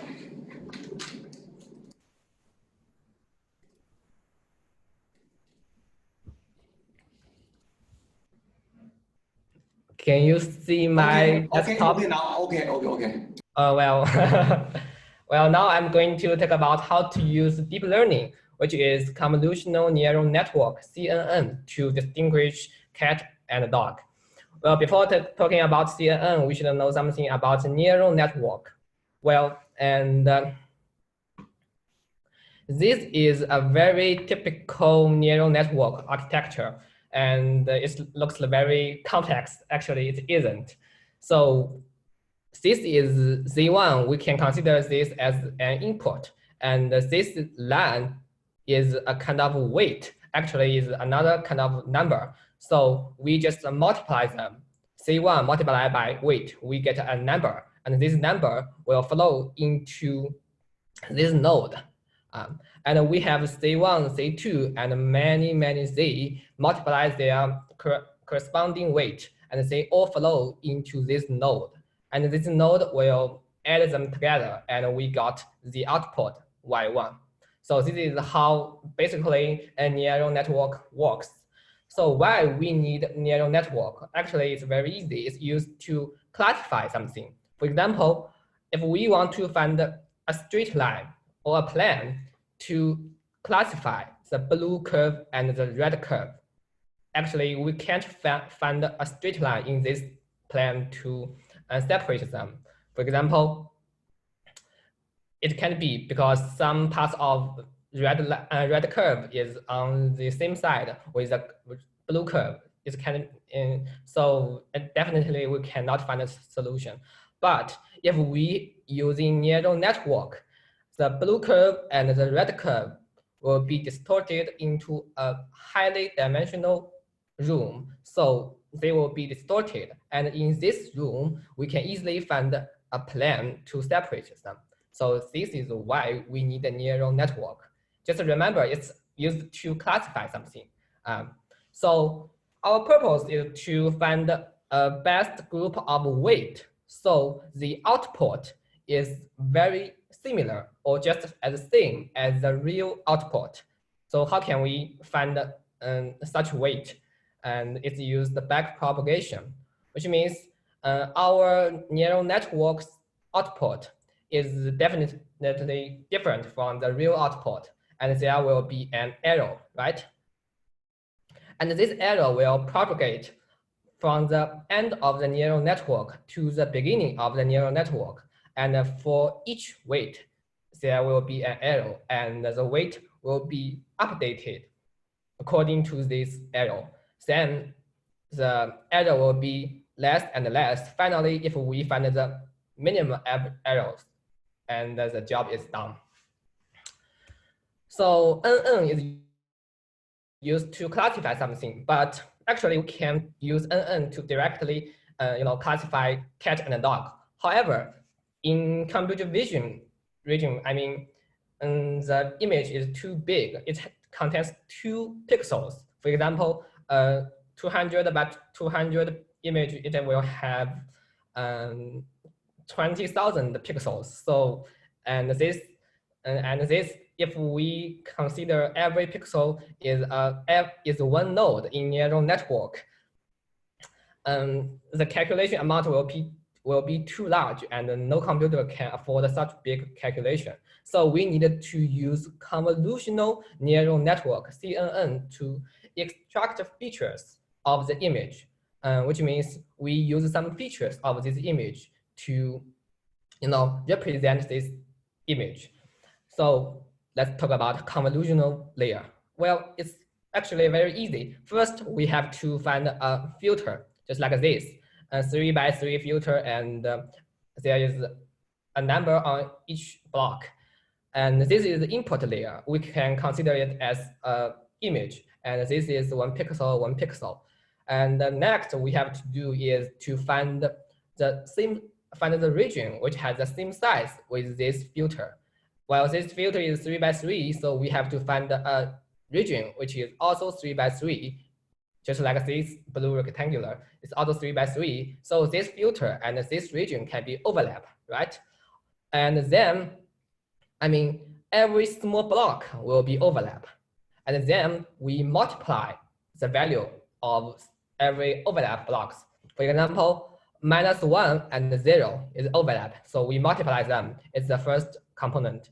And this and this is also, I mean, overlap. So they will multiply together. And we have nine numbers, and they just multiply correspondingly and add them together. We have the answer 3. So for this region, the convolutional layer is 3 and is 3. So we just move the filter, right? The filter can be moved, overlap with another region, and do the same, do the same progress, and we got every result. So this is how we extract features of the image.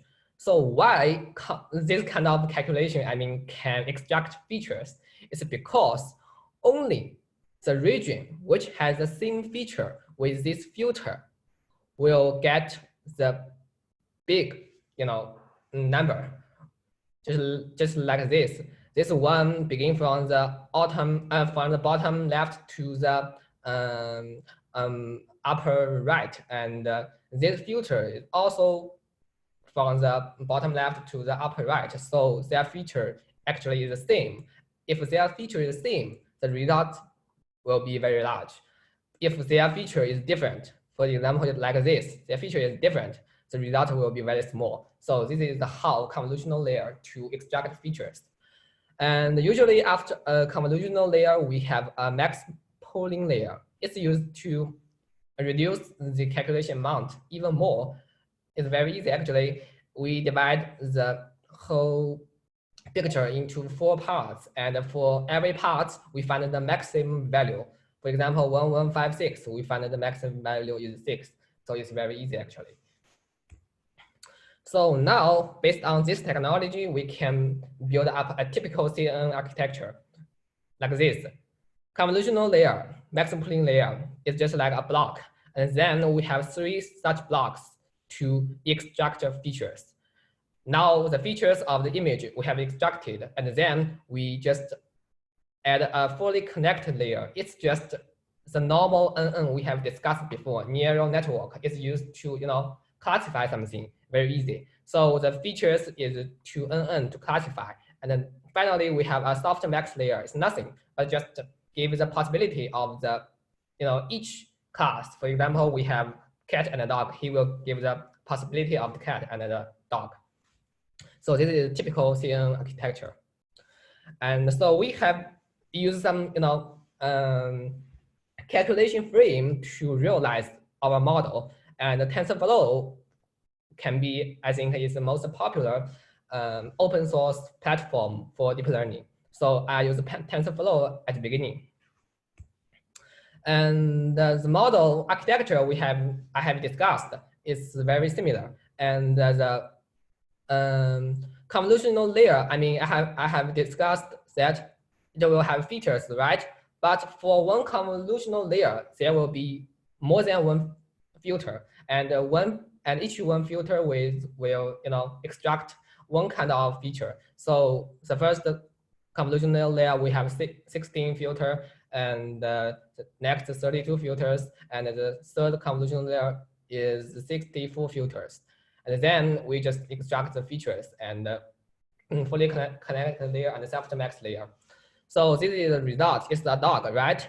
And we can see the possibility of the dog is 0.94. So it's actually it's actually right. However, the total accuracy of this model is just 70%. So it's not very high, and we have to improve this. And next model I use HKUST actually. HKUST is based on TensorFlow 2, and it's a more higher API based on TensorFlow 2, and it's very easy to use, especially for newest. And the model architecture is the same, but I doubled the filters. So the result will be better, 74%. And this is the graph when I train, and the 2 curves are accuracy for training set and validation set. We can see that the accuracy is almost 100%. But why the accuracy is 74 is because this accuracy is for testing set, not training set or validation set. But this accuracy is training set and validation set. So this 2 is used to train our model. And so the graph is used to see how our model improved. And the testing set is used to test our final model. And these images are different. Just like these are some tests in class, and this testing set is the final exam. They are totally different. So why training set and validation set has a very high accuracy, but the testing set has very low accuracy? It's because overfitting. Overfitting means, look at this. There are lots of points, right? And we have to find a function to fit these points. The right answer should be the black line. However, if it's overfitting, it will be like the blue curve. The blue curve does pass every point. However, it's definitely not the right answer. So this is called overfitting, which means your function fits very well for your training set, but not the right answer. So the first solution to overcome this overfitting is training data. Usually in this case, if we have more, points, this blue curve will happen never. So we can enrich our training data. And at the beginning, we have 4,000 images, 2,000 for cat and 2,000 for dog. And now we have 20,000 image, and the accuracy becomes 84%. So it's very efficient. And the second solution is data augmentation, which means it's nothing, just do some operation for one image, just flip the image or resize the image. It's similar to the first solution. And the solution 3 is drop out, which means when we train the model, some nodes won't be involved in calculation. And this can also sometimes be useful, but in our model, it looks not very useful. It's because our fully connected layer is not too much. So this won't happen, this won't be very efficient. So enriched training data is very important. So 84% accuracy is not enough for our real product. So I use transfer learning based on VGG16. Well, why our model, I built myself, has not very good accuracies? Because my model is not deep enough. That is why deep learning is so hot in nowadays. Well, why more deep, more higher accuracy? Well, it's because the lower deep, for example, this is the first convolutional layer gives the result. It's some lines and some corners. And this is some deeper layer gives the result. And look, some eyes, some ears. So deeper layer can give much higher features. And if we even deeper, we can extract face. So deeper and deeper layer means can extract more representative features. So our model is, has 5 layers, and VGG16 has 16 layers. So they are totally different. And we use the VGG16 architecture and download the weight that other people have trained to predict our model. We just add some fully connected layer and a softmax layer to classify. And the result is very high, 7%. Of course, VGG16 is proposed in 2014, and we can use even latest technology, ResNet. ResNet is based on residual learning. Well, it's totally different from the traditional learning. Well, from traditional learning, we learn the function between the input and the output. It's very straightforward. But in residual learning, we learn the function between the difference between the output and the input. So in this way, we can build even more, even deeper, layers. While VGG16, why just 16 layers? Can we add VGG30 layers? Actually, there must be some guys, just research on this, and the result is that the accuracy won't arise, just won't arise. But in this way, residual learning, the layer can be very deep, and you look like this 152 layer, and nowadays some guys propose the 1,000 layer. It can also work and very good. So this is the newest technology, and we use this technology to predict cat and dog. We have 99% accuracy. So if we want to use this model on my real product, we have to consider more. First, cat and dog is not enough, because if there is no cat and no dog in front of your camera, and there will be some bad things happen. So we have added more, class, dining room, just no cat and no dog. And it's very exactly the same, and the accuracy is very high. But it still has some problem, is that what if both cat and dog are in front of your camera? It's not in one of these classes, so we have to consider this circumstance. Well, if you want to, detect both cat and dog in one scene, classifier is not enough. We have to use object detecting. Well, object detecting is based on classifiers. The difference is just we have to, separate one image to some patch, and predict each patch. For example, we separate these, pixels, and we predict a dog in these pixels. And if there is a dog in other region, we just separate another patch and predict. So we can predict dog and predict cat in one image based on object detecting. Well, object detecting also has many technology, and we use YOLO v3 here. It's because the YOLO v3, the inference time of YOLO v3, well, inference time is prediction time, is much less than other kind of technologies. So we use YOLO v3 because it's much faster. And this is the result of YOLO v3. We can find rectangular, and instead in this rectangular it has a cat.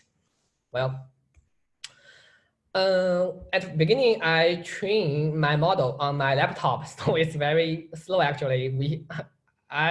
In that time I have to open my laptop every day and night just run the model. It's very and then later I just involved in a laboratory, and they have a super severe, and I use NVIDIA XP to it's a graphic card actually to train our model. Is very fast. Now after training our model, we have to predict. Predict is very easy actually. We just copy the files we have trained to other platform. For example, our own computer or Raspberry Pi, or NVIDIA just AGX Xavier.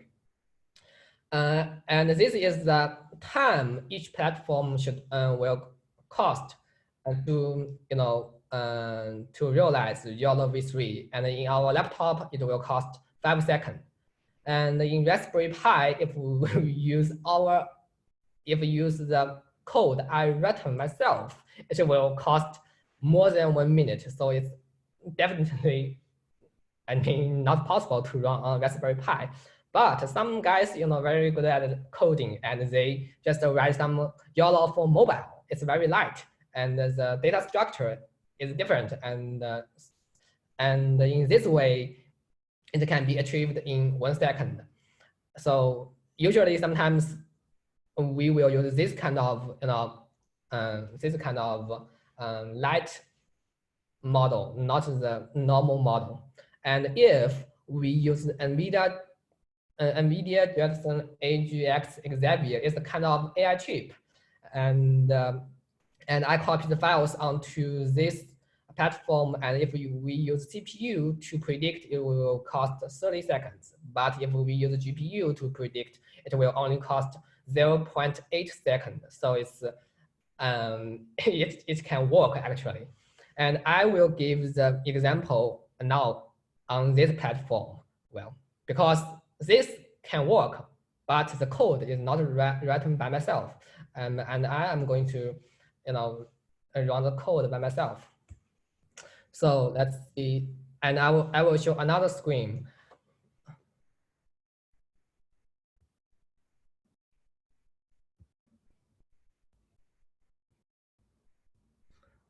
Can you see this screen? Yes, yes.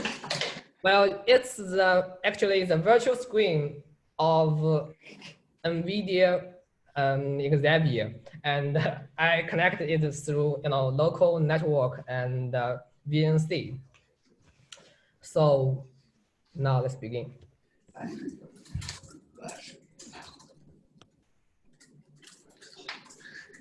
Well, the first model is to classify, your transfer learning, and it can only give 3 categories and 3 classes: cat, dog, and no cat and no dog. Well, no cat and no dog means the dining room. I just gave the label. It has, it's a little bit slow, and you can imagine if we put this model onto the Raspberry Pi, it will cost even much longer time. And this is the NVIDIA Xavier. well, it's actually a little bit expensive, and I borrowed it from the laboratory. And now I can just, this is a dog I printed. And I just print Q in my keyboard, and the camera will capture one image and predict, and we can see the predict is dog, right? And the predict is dog. And now we change another. Look at this is a cat, right? Well, the predicted is a cat. And now if there is no cat and no dog, just in our room,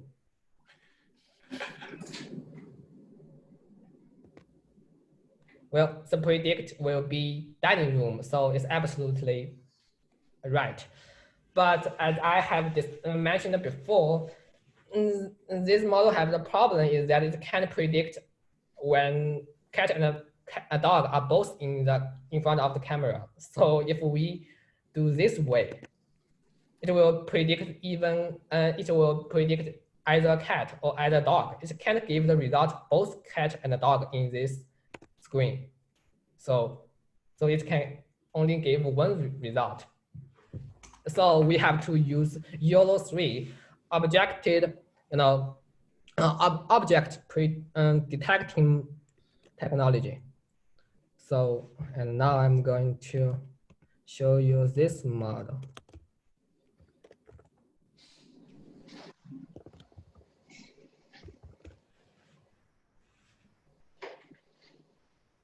Oh, sorry.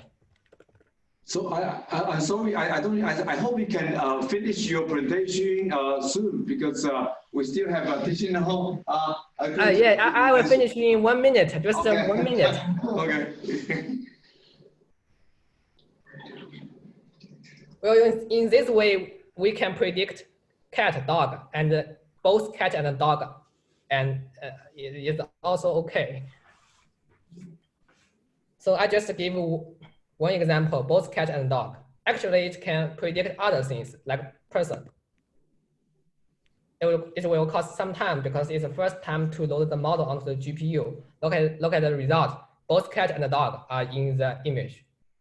Well, that's it can also predict only cat and only dog and person actually, and I won't show because of time limitation. So if you have some questions, just ask. Okay, so you already finished, right? For this one? Yeah, I'm finished. Okay, good. So, any question or comment for this project? Okay, so we are very impressed about your presentation for this kind of deep learning lecture. It's because if I didn't see something fundamental, it will be very professional. Yeah. But of course, my question is, we are engineers, so that for this kind of prototype or product, you think it's really useful? You want to use such sophisticated deep learning and this kind of GPU for this kind of application? And no, as I have mentioned, we can also use Raspberry Pi and to run the model mobile to, even in 1 second. It's also, it also can work, but the code, that's not I can handle. I can handle is normal model. So I just give the presentation in my way. In real way, we can, it's similar, but we have to, rewrite my code in some light way. Yeah. How about the one I introduced before? As I show you, there's a company, right? SciP in Shenzhen. So yeah. That's that kind of product with CNN accelerator. I remember very clear. And they have a lot of AI accelerator, such as CNN accelerator and audio accelerator. That will be much better than Raspberry Pi. What they say, that particular AI chip, 35 RMB, is about 1,000 times faster than your Raspberry Pi. It's because Raspberry Pi is not only Yeah, I mean, understand. not only. So from my point, you probably not use that GPU we try to about here, right? So you this kind of low cost AI chip which has much powerful for this kind of application would be, I think, most practical way to implement your project. Do you think? Yeah. So that you really see, for every engineering project, we look at what cost and performance.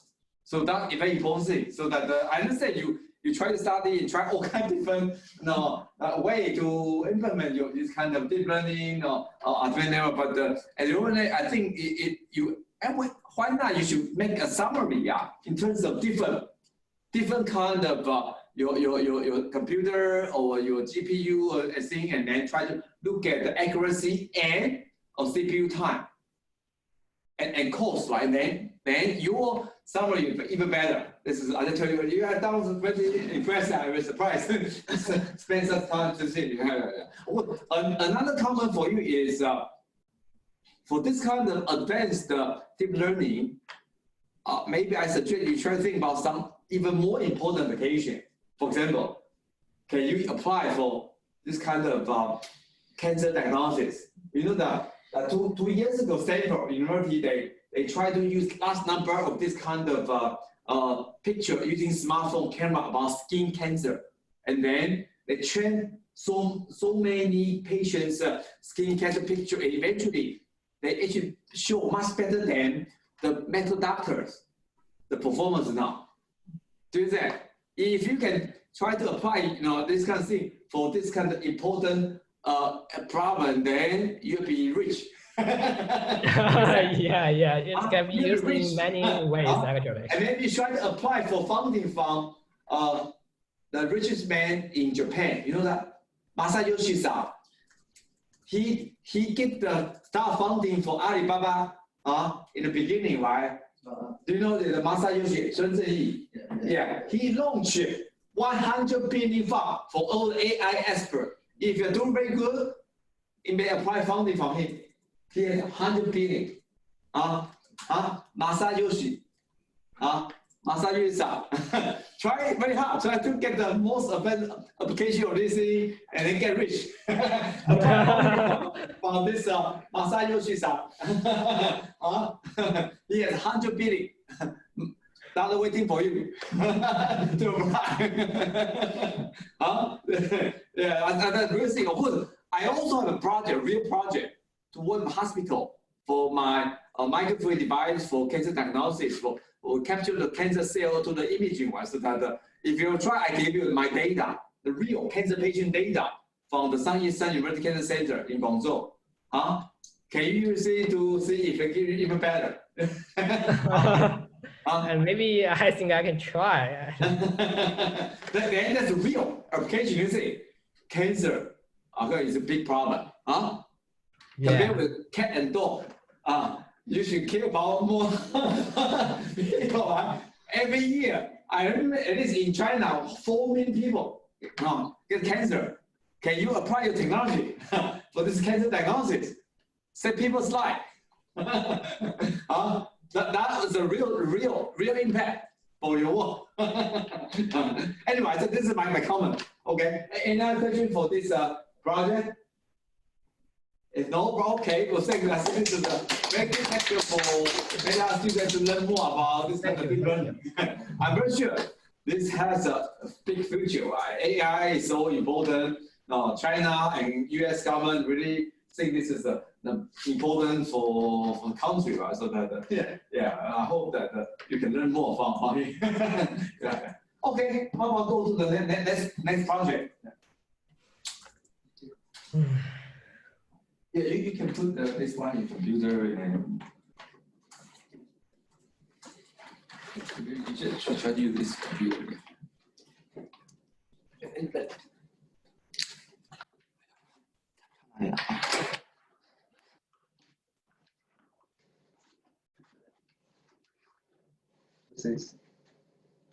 Oh, I forgot one. The group number.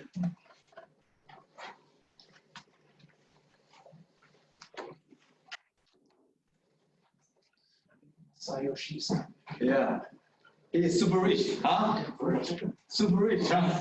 If you look at his talk, every year his money double. Well, not double. It's like 44 times more in the past 20 years.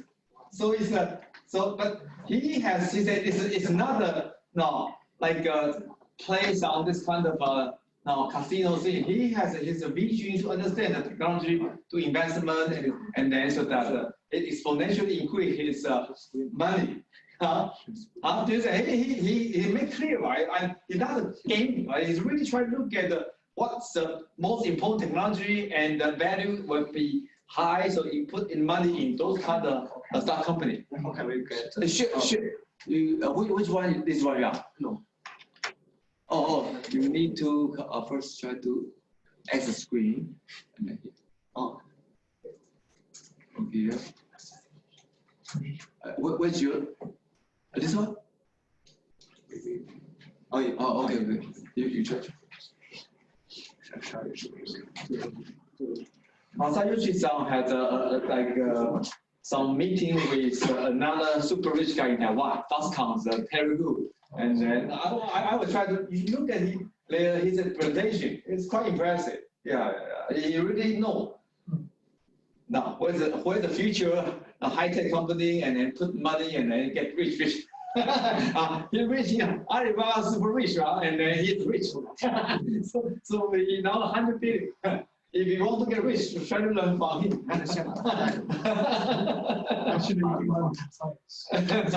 He's trying to really look at the future, and how he is to invest in here. Okay. Okay, our prototype is not so professional, but it has a lot of function. So let me introduce our prototype. It's a smart dustbin. And our contents conclude 4 parts. Part 1 is project introduction, and part 2 is technical description, and part 3 is project display, and part 4 is about the discussion. So part 1, let me introduce the project introduction. It's talking about background introduction. So intelligent building and smart home has been a popular topic. The use of advanced control technology, communication technology, detection technology, computer technology, and network technology in the information age to continuously improve and develop building intelligence. Smart home is a very important part in the development of intelligent buildings. The intelligent trash can nowadays should be called intelligent induction trash can, because its main intelligent function is to open the lid automatically through induction, or some have the function of picking. And according to the statistics, the average daily volume of domestic garbage removal in Shanghai in 2018 was about 26,000 tons, and the average annual volume of domestic garbage generated exceeded 9,000 million tons, which put a lot of pressure on the environment. And the common style of dustbins has 3 types. The first type is full stacking type. The second is cover type, and the third one is 360-degree rotation type. And before we do the project, we will think about the existing problems in our life. So the firstly, we think we need manually opening, and actually we are the lazy man or lazy woman, so we need the manually open. But the practical reason, I think, is when you have the garbage in both hands, and it's very convenient to the lid is manually open. And other existing problems, we think if is the overcapacity. If the dustbin has lots of garbage in the and you may have to open several trash cans to find why it's if it isn't full or if it's full. So it's very complicated. And the third existing problems, I think, is bad odors, because it's a it's a dustbin. So normally it have some bad odors or bad odors. So if you smell some bad odors, how can we know that? So we come up with this idea to design a real smart dustbin to solve these problems. So the first one is, you see, is automatic opening. So we use two ultrasonic sensors. The first one, ultrasonic sensor, is to automatically open it, and they have another ultrasonic sensors is to show the second device, the capacity models, to detect the available capacity. And third device means the VOC model. So what is a VOC model? VOC model is VOC is volatile organic compounds. So we use the ZP01 odor sensors to detect the smell of the garbage. And the first design is an alarm model. We use some Bluetooth or buzzer to alarm the signals received from the sensor models. So part two, I will introduce the technical description. The first one is automatic opening. So we use ultrasonic sensors to detect the open command and servo motor. So you see, this is a servo motor to control the lid open or close. So ultrasonic sensor is a kind of product to measure distance. By sending and receiving ultrasonic, it can obtain the distance between the model and the obstacles, so time difference and the speed of sound. Because of the strong directivity, slow energy consumption, and long distance transmissions in the medium, ultrasonic is often used to measure distance. The next is capacity detection models. We use another ultrasonic sensors. It's this one, to install the top part of dustbin. So we are not installed in this. This is installed on the top part of dustbin in order to detect the capacity. When the volume is running out, the distance becomes smaller, causing alarm model action. So you will know the time to clear the dustbins. And alarm, we use this piezo buzzer. The piezoelectric buzzer is a kind of acoustic transducer. The piezoelectric material has been pasted on the sheet metal, and when voltage is applied at both ends of the piezoelectric material and the metal sheet, the buzzer will produce mechanical deformation and sound due to the reverse piezoelectric effect. The third part is the VOC model. So VOC models, we use the ZP01 odor sensor to detect the smell of the garbage.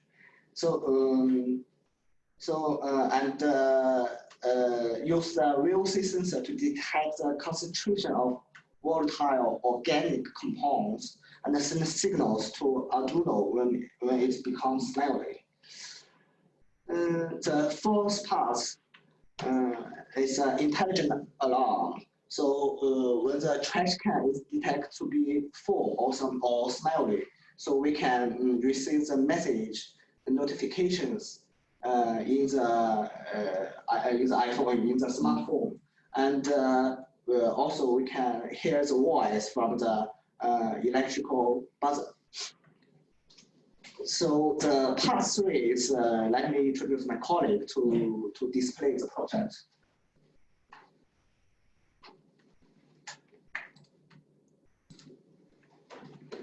Okay, I will go on to the third part. In this part, I will introduce each model and the workflow of our project, and I will use the Arduino prototype to make a short demo.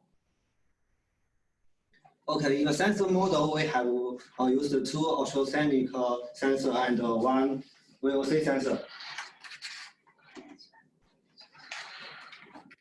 VOC ultrasonic sensor 1 will control the servo motor and LED, which is the actuator model, and ultrasonic sensor 2 will control buzzer and Bluetooth model, which is the alarm module. And our Arduino board uses an internal power supply to power our Arduino board. And it's a process flow of our project. After we supply power to our project, all the sensors start to work and will make decisions.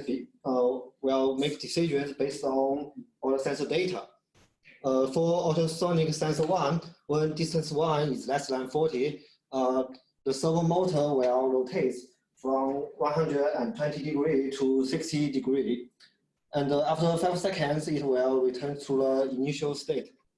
For ultrasonic sensor 2, when the distance is less than 20, the Bluetooth module will send a message to the smartphone, and the buzzer will play music.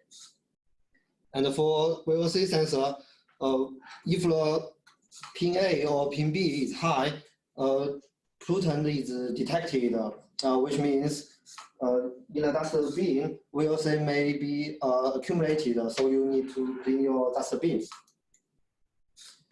And I will do a short demo. And okay, first I will connect my cell phone with a Bluetooth module. You can see it blink very quickly, and I will connect to it. After I connect successfully, it will blink twice every 3 seconds.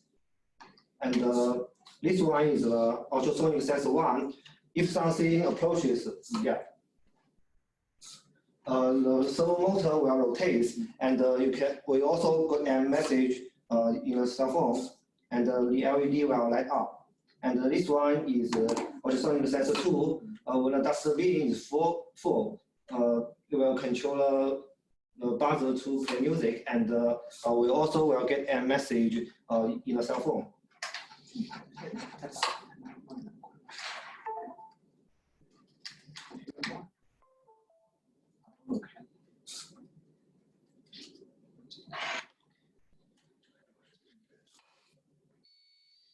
It worked and play music. We use third-party libraries to make this. You know what is the sound name? The name of the sound. What is it? 说谎. Okay. The sound of the in Taiwan, the 说谎. It's like when it's full, it will have this sound. Yeah.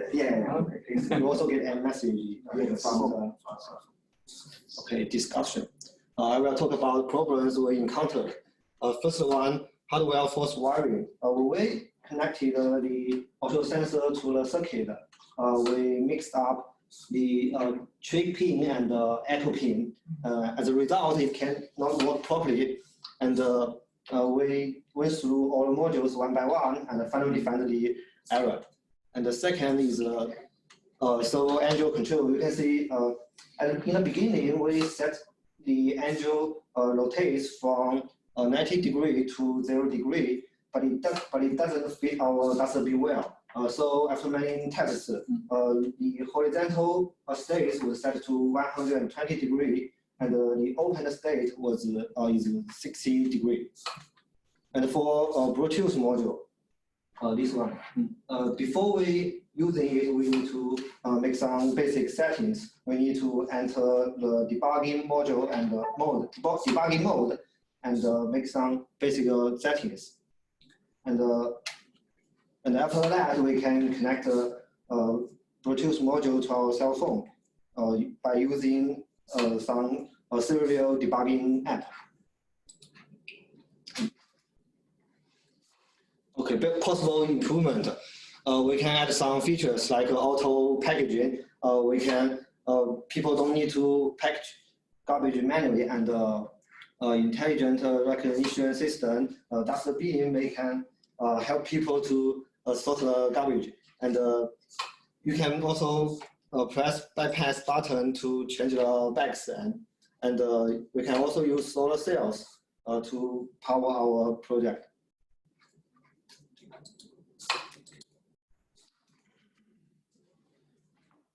Conclusion. Arduino have lots of advantages, and the combinations of sensors and actuators can accomplish very complex functions. And there is still much room for improvement in a smart dustbin of this project. Through the smart dustbin, we found that the Internet of Everything in the smart home has a broader prospect.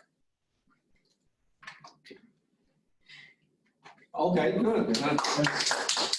Any further comment? What app did you use? In the SPP. Yeah. Oh, so it's like an Azure HC05 app for it. But I don't know.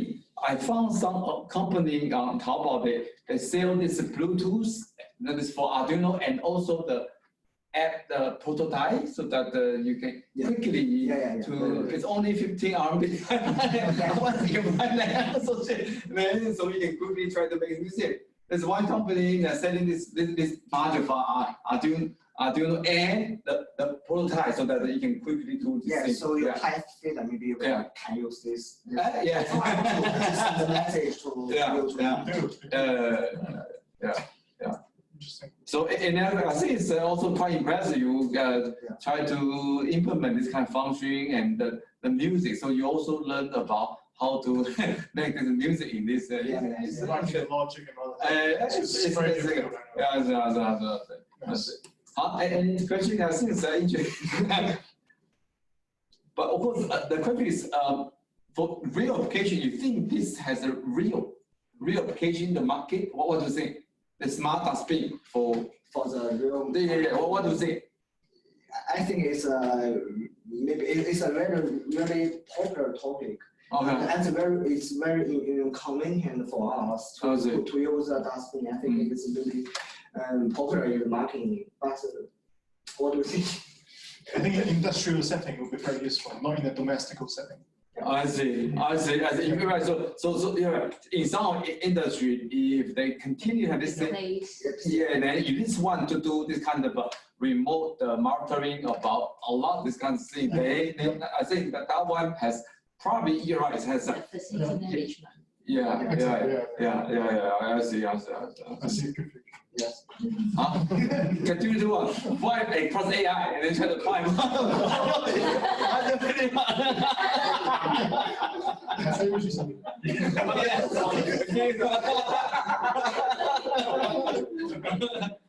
It's waiting for you. But I would give you his talk is quite impressive. It's especially he got a video. He went to Taiwan, have the G2 meeting. G1 is Masayori-san. Another G1 is Foxconn. Terry Gu. Talk about this kind of future, and so that's very impressive talk. And especially we're still driving car. According to Masayori-san, this is a big fish, big money, big.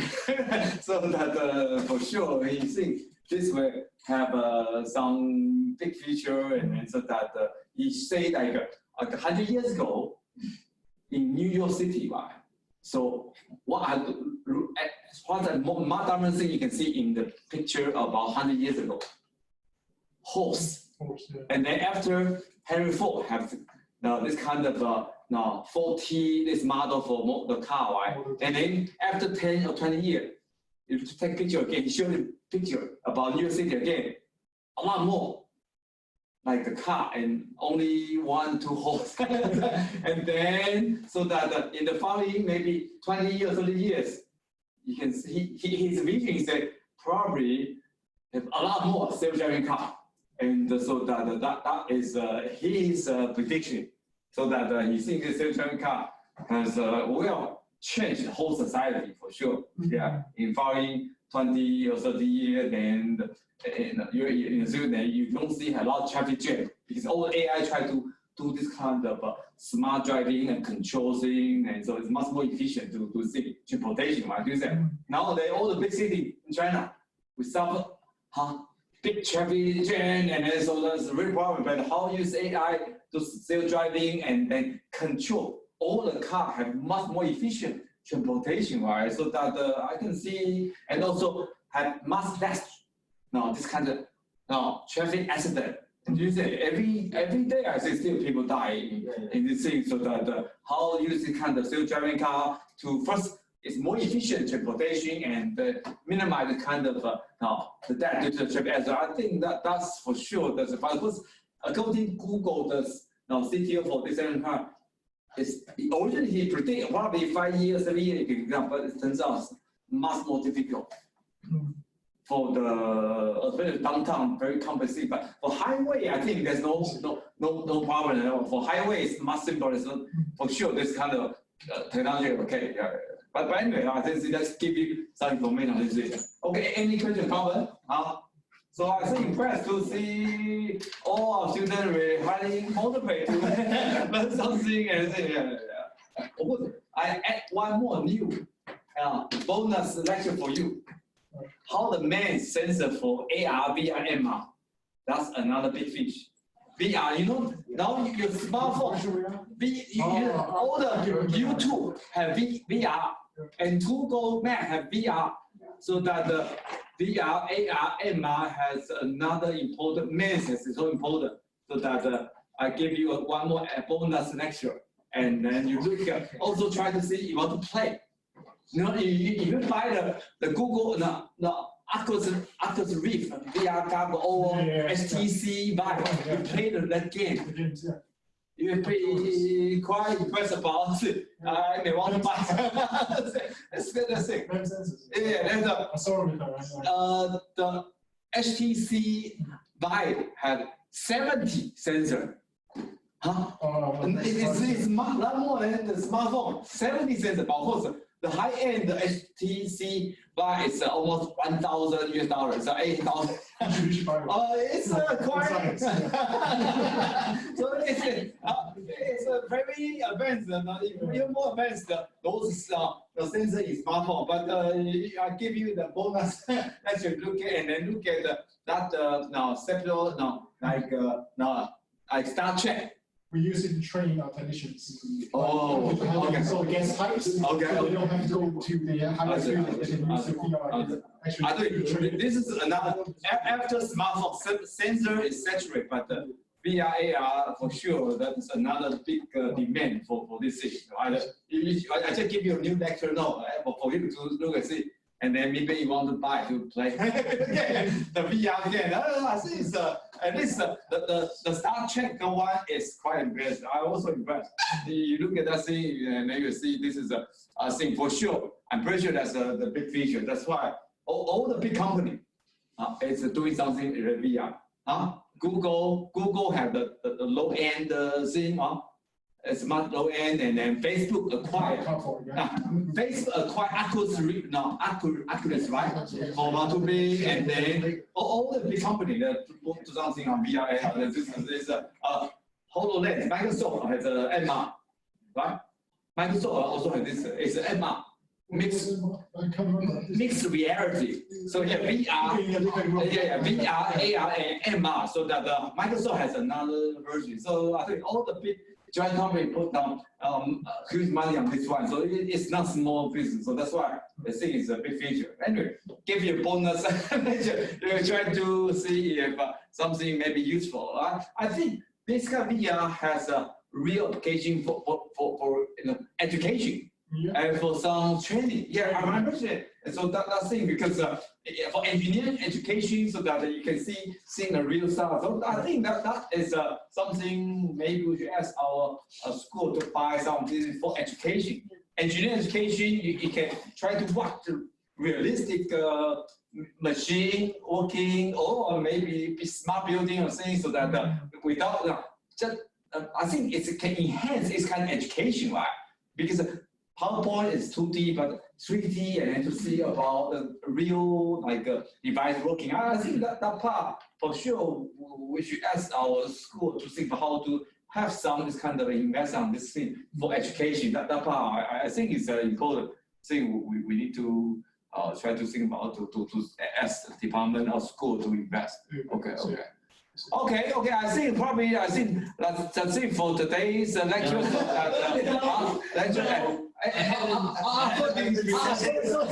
I'm the one good. I'm the only one.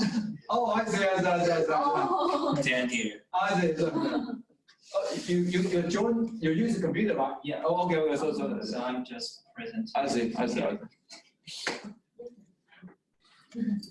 I need to unshare. So I unshare the screen and then let's see. Go because I see.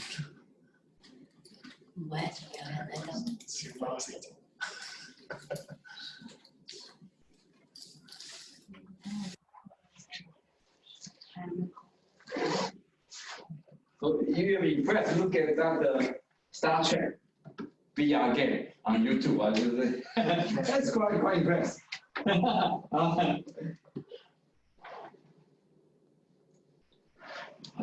Can you share the screen now? No problem. Sorry. Huh? How to share the screen? Yeah. And then which outboard? Yeah. This one or this one? No, I just put it here. Which one? These are two. Which one you want to share? Just try. No. You need to. Maybe you use desktop. Desktop? Desktop means the one you open. Okay. Maybe I'll block them.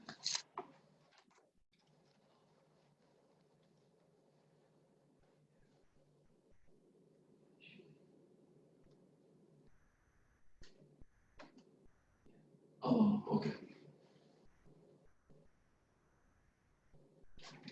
Okay, so.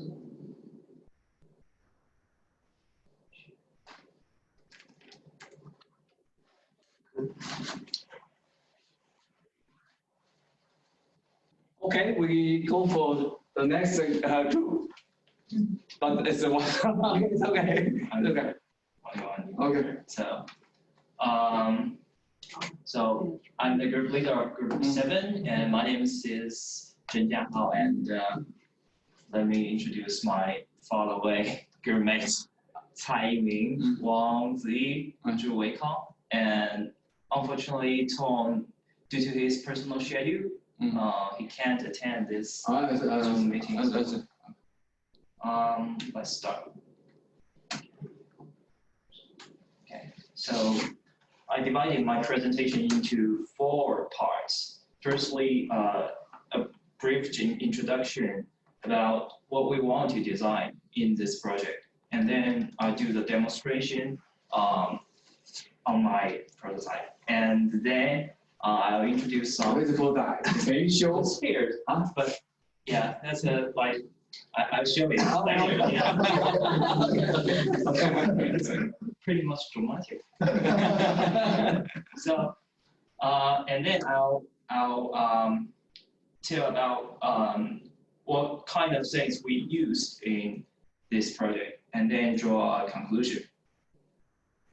So, as we all know, in not only traditional buildings but also modern buildings, designing for a door is pretty important because you always have a door if there is a room. So what we want to design is a door with a double safety lock, and to do items reminder and some kind of light control to control the room light, and mini weather station.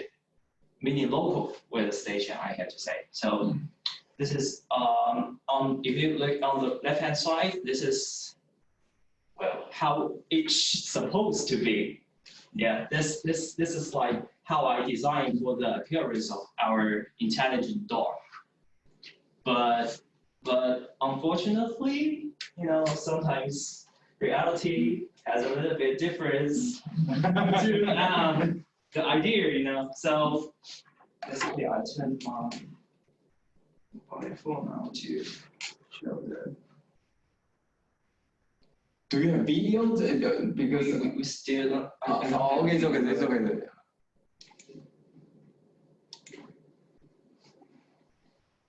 Maybe I'll try to use my camera to.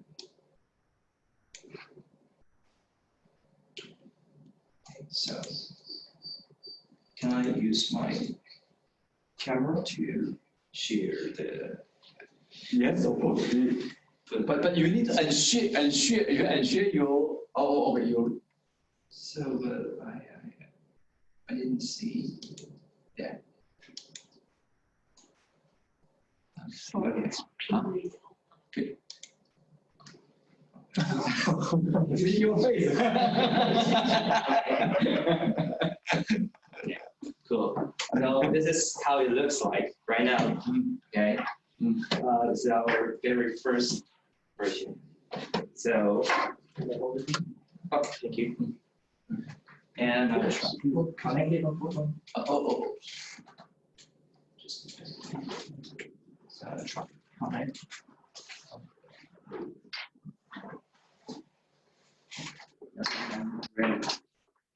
Really difficult to do all by my own. So this is an inside view, but just ignore.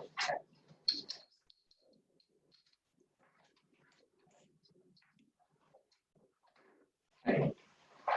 Now it's connected. Like what you can see on this side. This is the double safety lock we designed. So let me just show you how it works. So if a wrong tag show on this side, RFID. Yeah, it will say wrong tag showing and access denied, and then the LED will turn red. And if the right tag showing, it will say tag match and want you to enter the password for it, and the LED will turn white to light up the whole keyboard, so you can enter the password easier. So like if I enter the wrong password, it will turn red, and then okay. Let's see. Let's close it. So I try one more time. So if the tag is right, and then the LED will turn become white, and then you enter the password. Like if I entered it right, so the LED will turn green, and the servo motor will work. So let me just try one more time.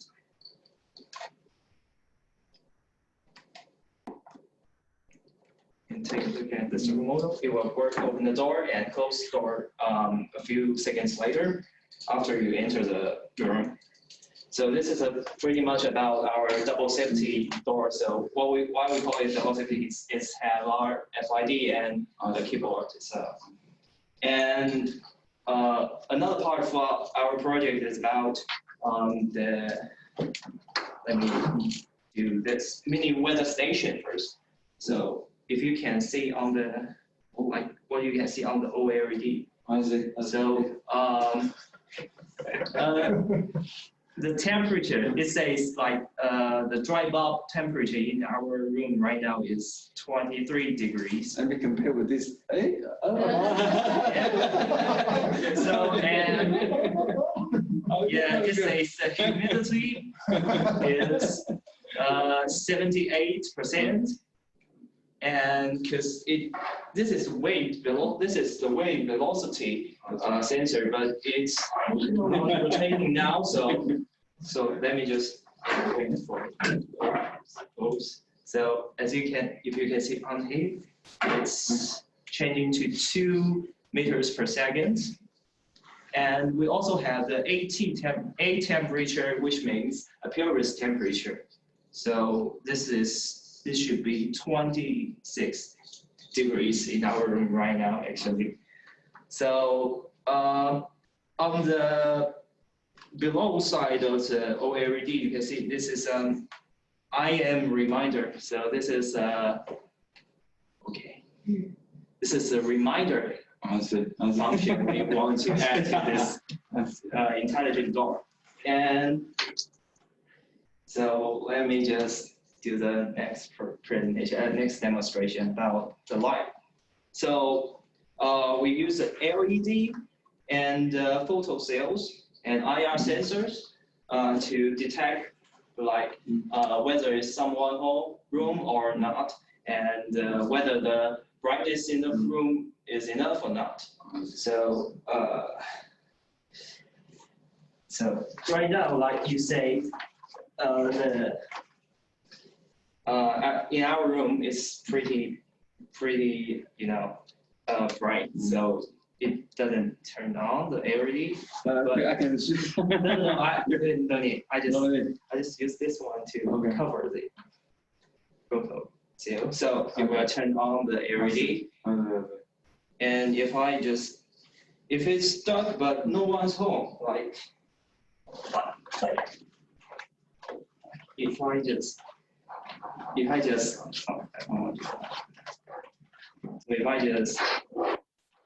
cover it, cover the PR sensor, yeah. So for a few seconds. Sometimes you have to wait for a long time because, yeah, so it's turned off. Okay. So if we just okay. So that's pretty much how it works. So let me just come back to my slides.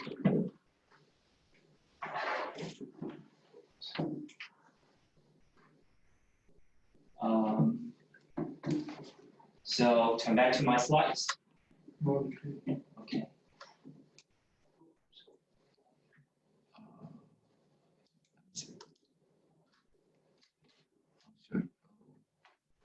Sure.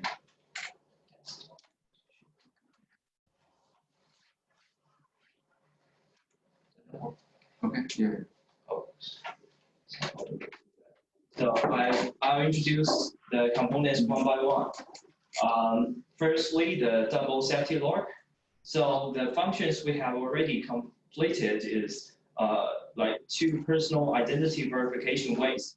One is matching the text UID, and another one is matching the password. Like when I say 4 digital password, it's not just digital numbers, but you can actually use the A, B, C, D, like those characters on the keypad. So it could make the password more complicated.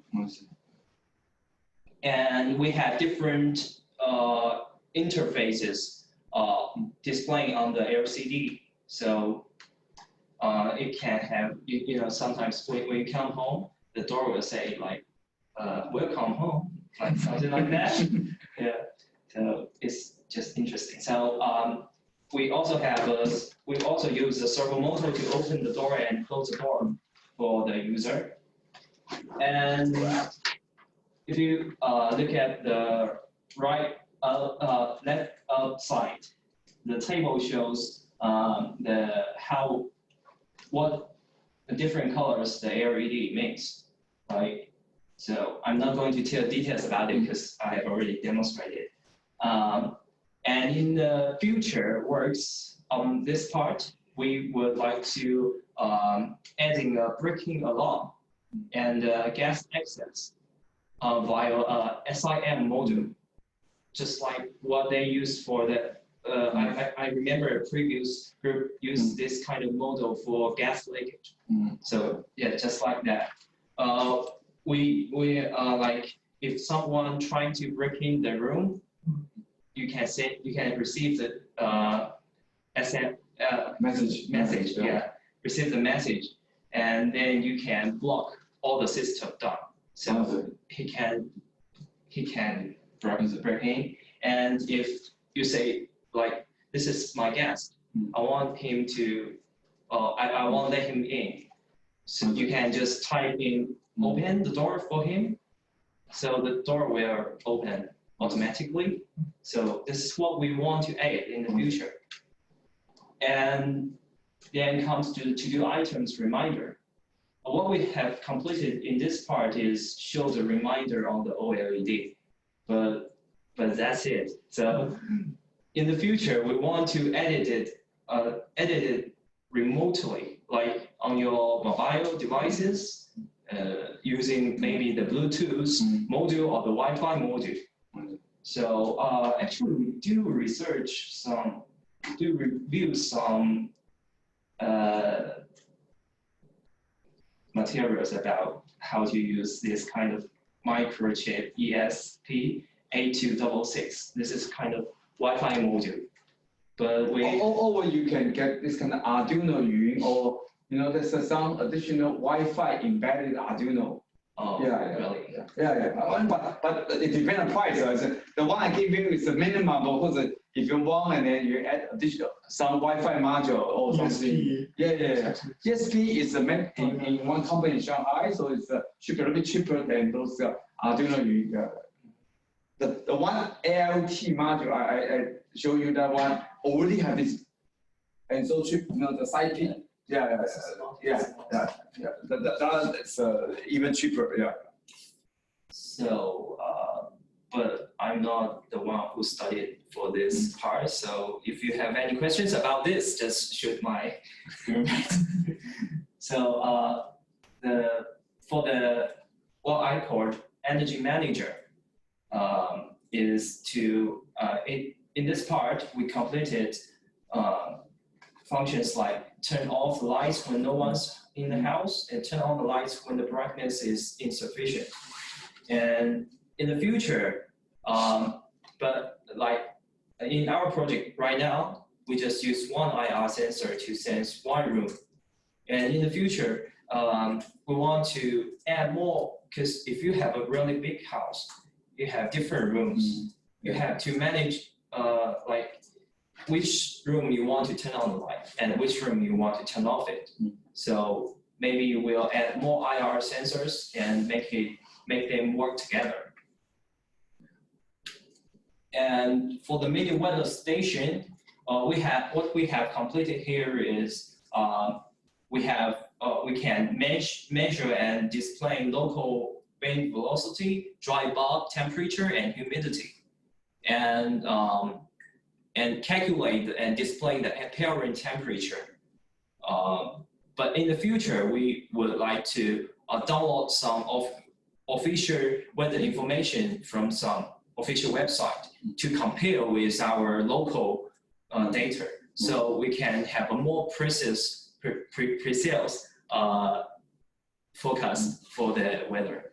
And then if we have a precise enough data, we can like close the window when windy and when it's raining. Yeah. So, and in conclusion, okay, our intelligent door has an intelligent door with multi-functions. Is what we designed, and some improvements we can still make to make the design more in line with IoT thinkings, like Wi-Fi module, Bluetooth module, SIM module, like I mentioned. And thanks for watching. Any questions, just shoot me on my roommates. And hopefully they didn't. Okay, good. So thanks for the presentation. So any question or comment? Well, from my point of view, it's more than intelligent door. It's almost smart home. It's more.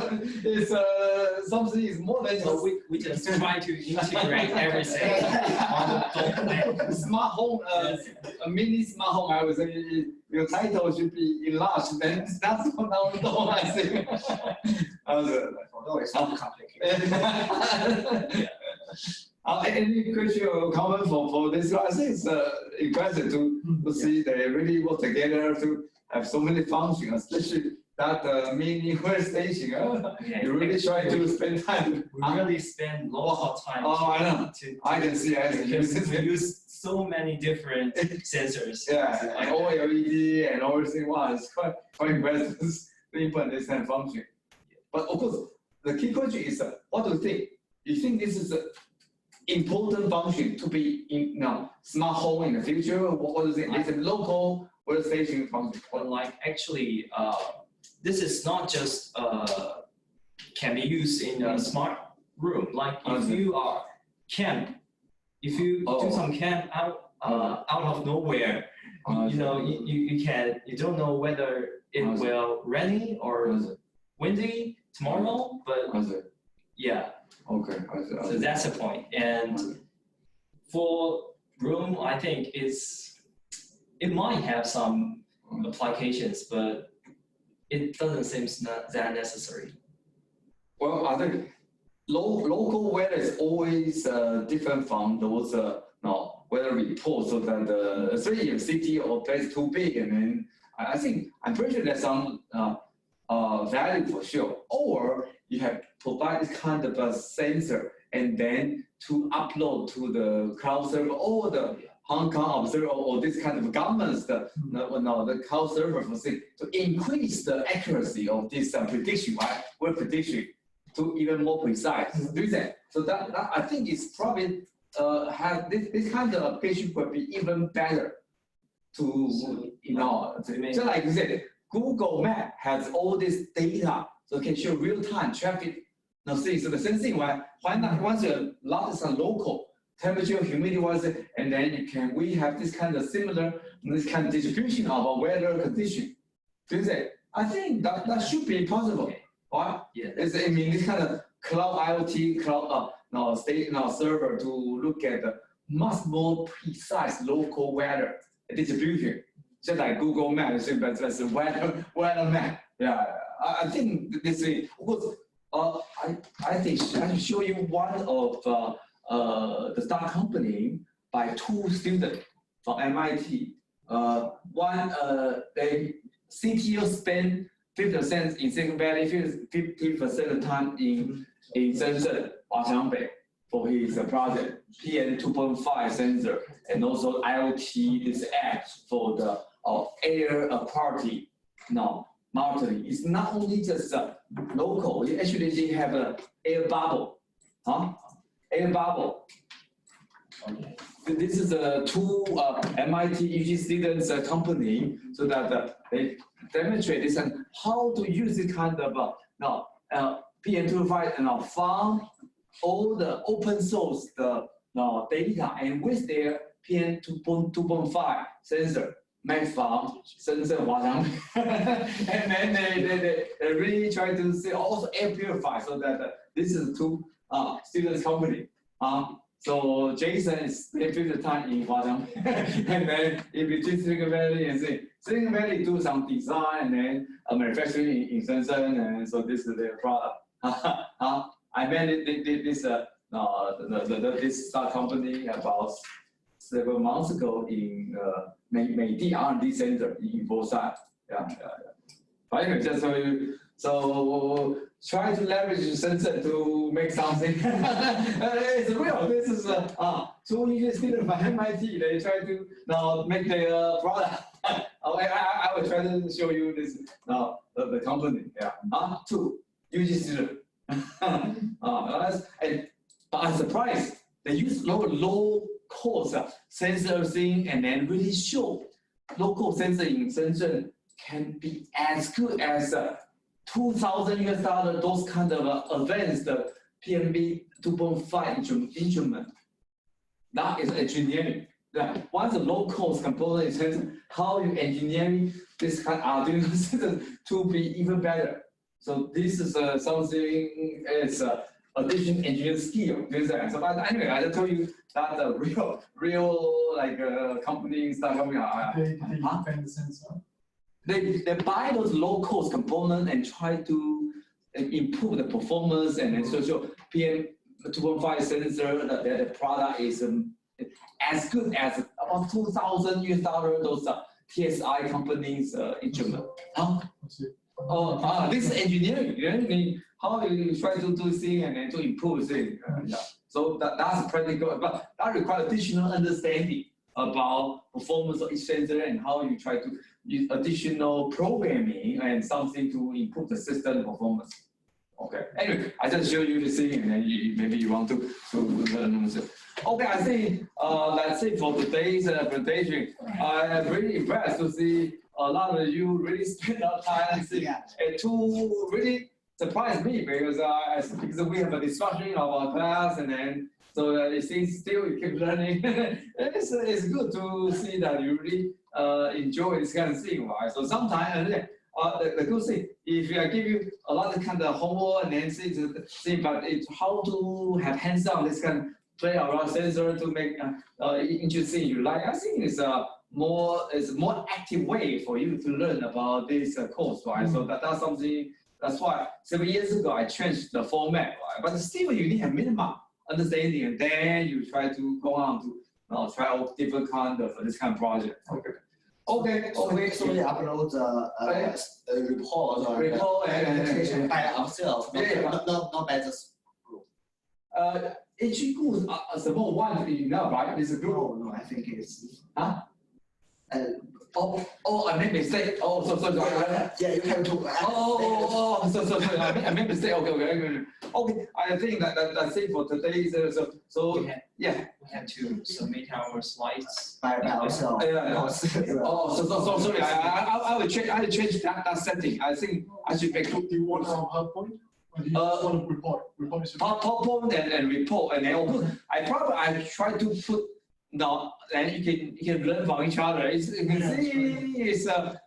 see we have a really expert AI. You can learn from each other. I'm very impressed. So very sure you can learn from each other and share my experience.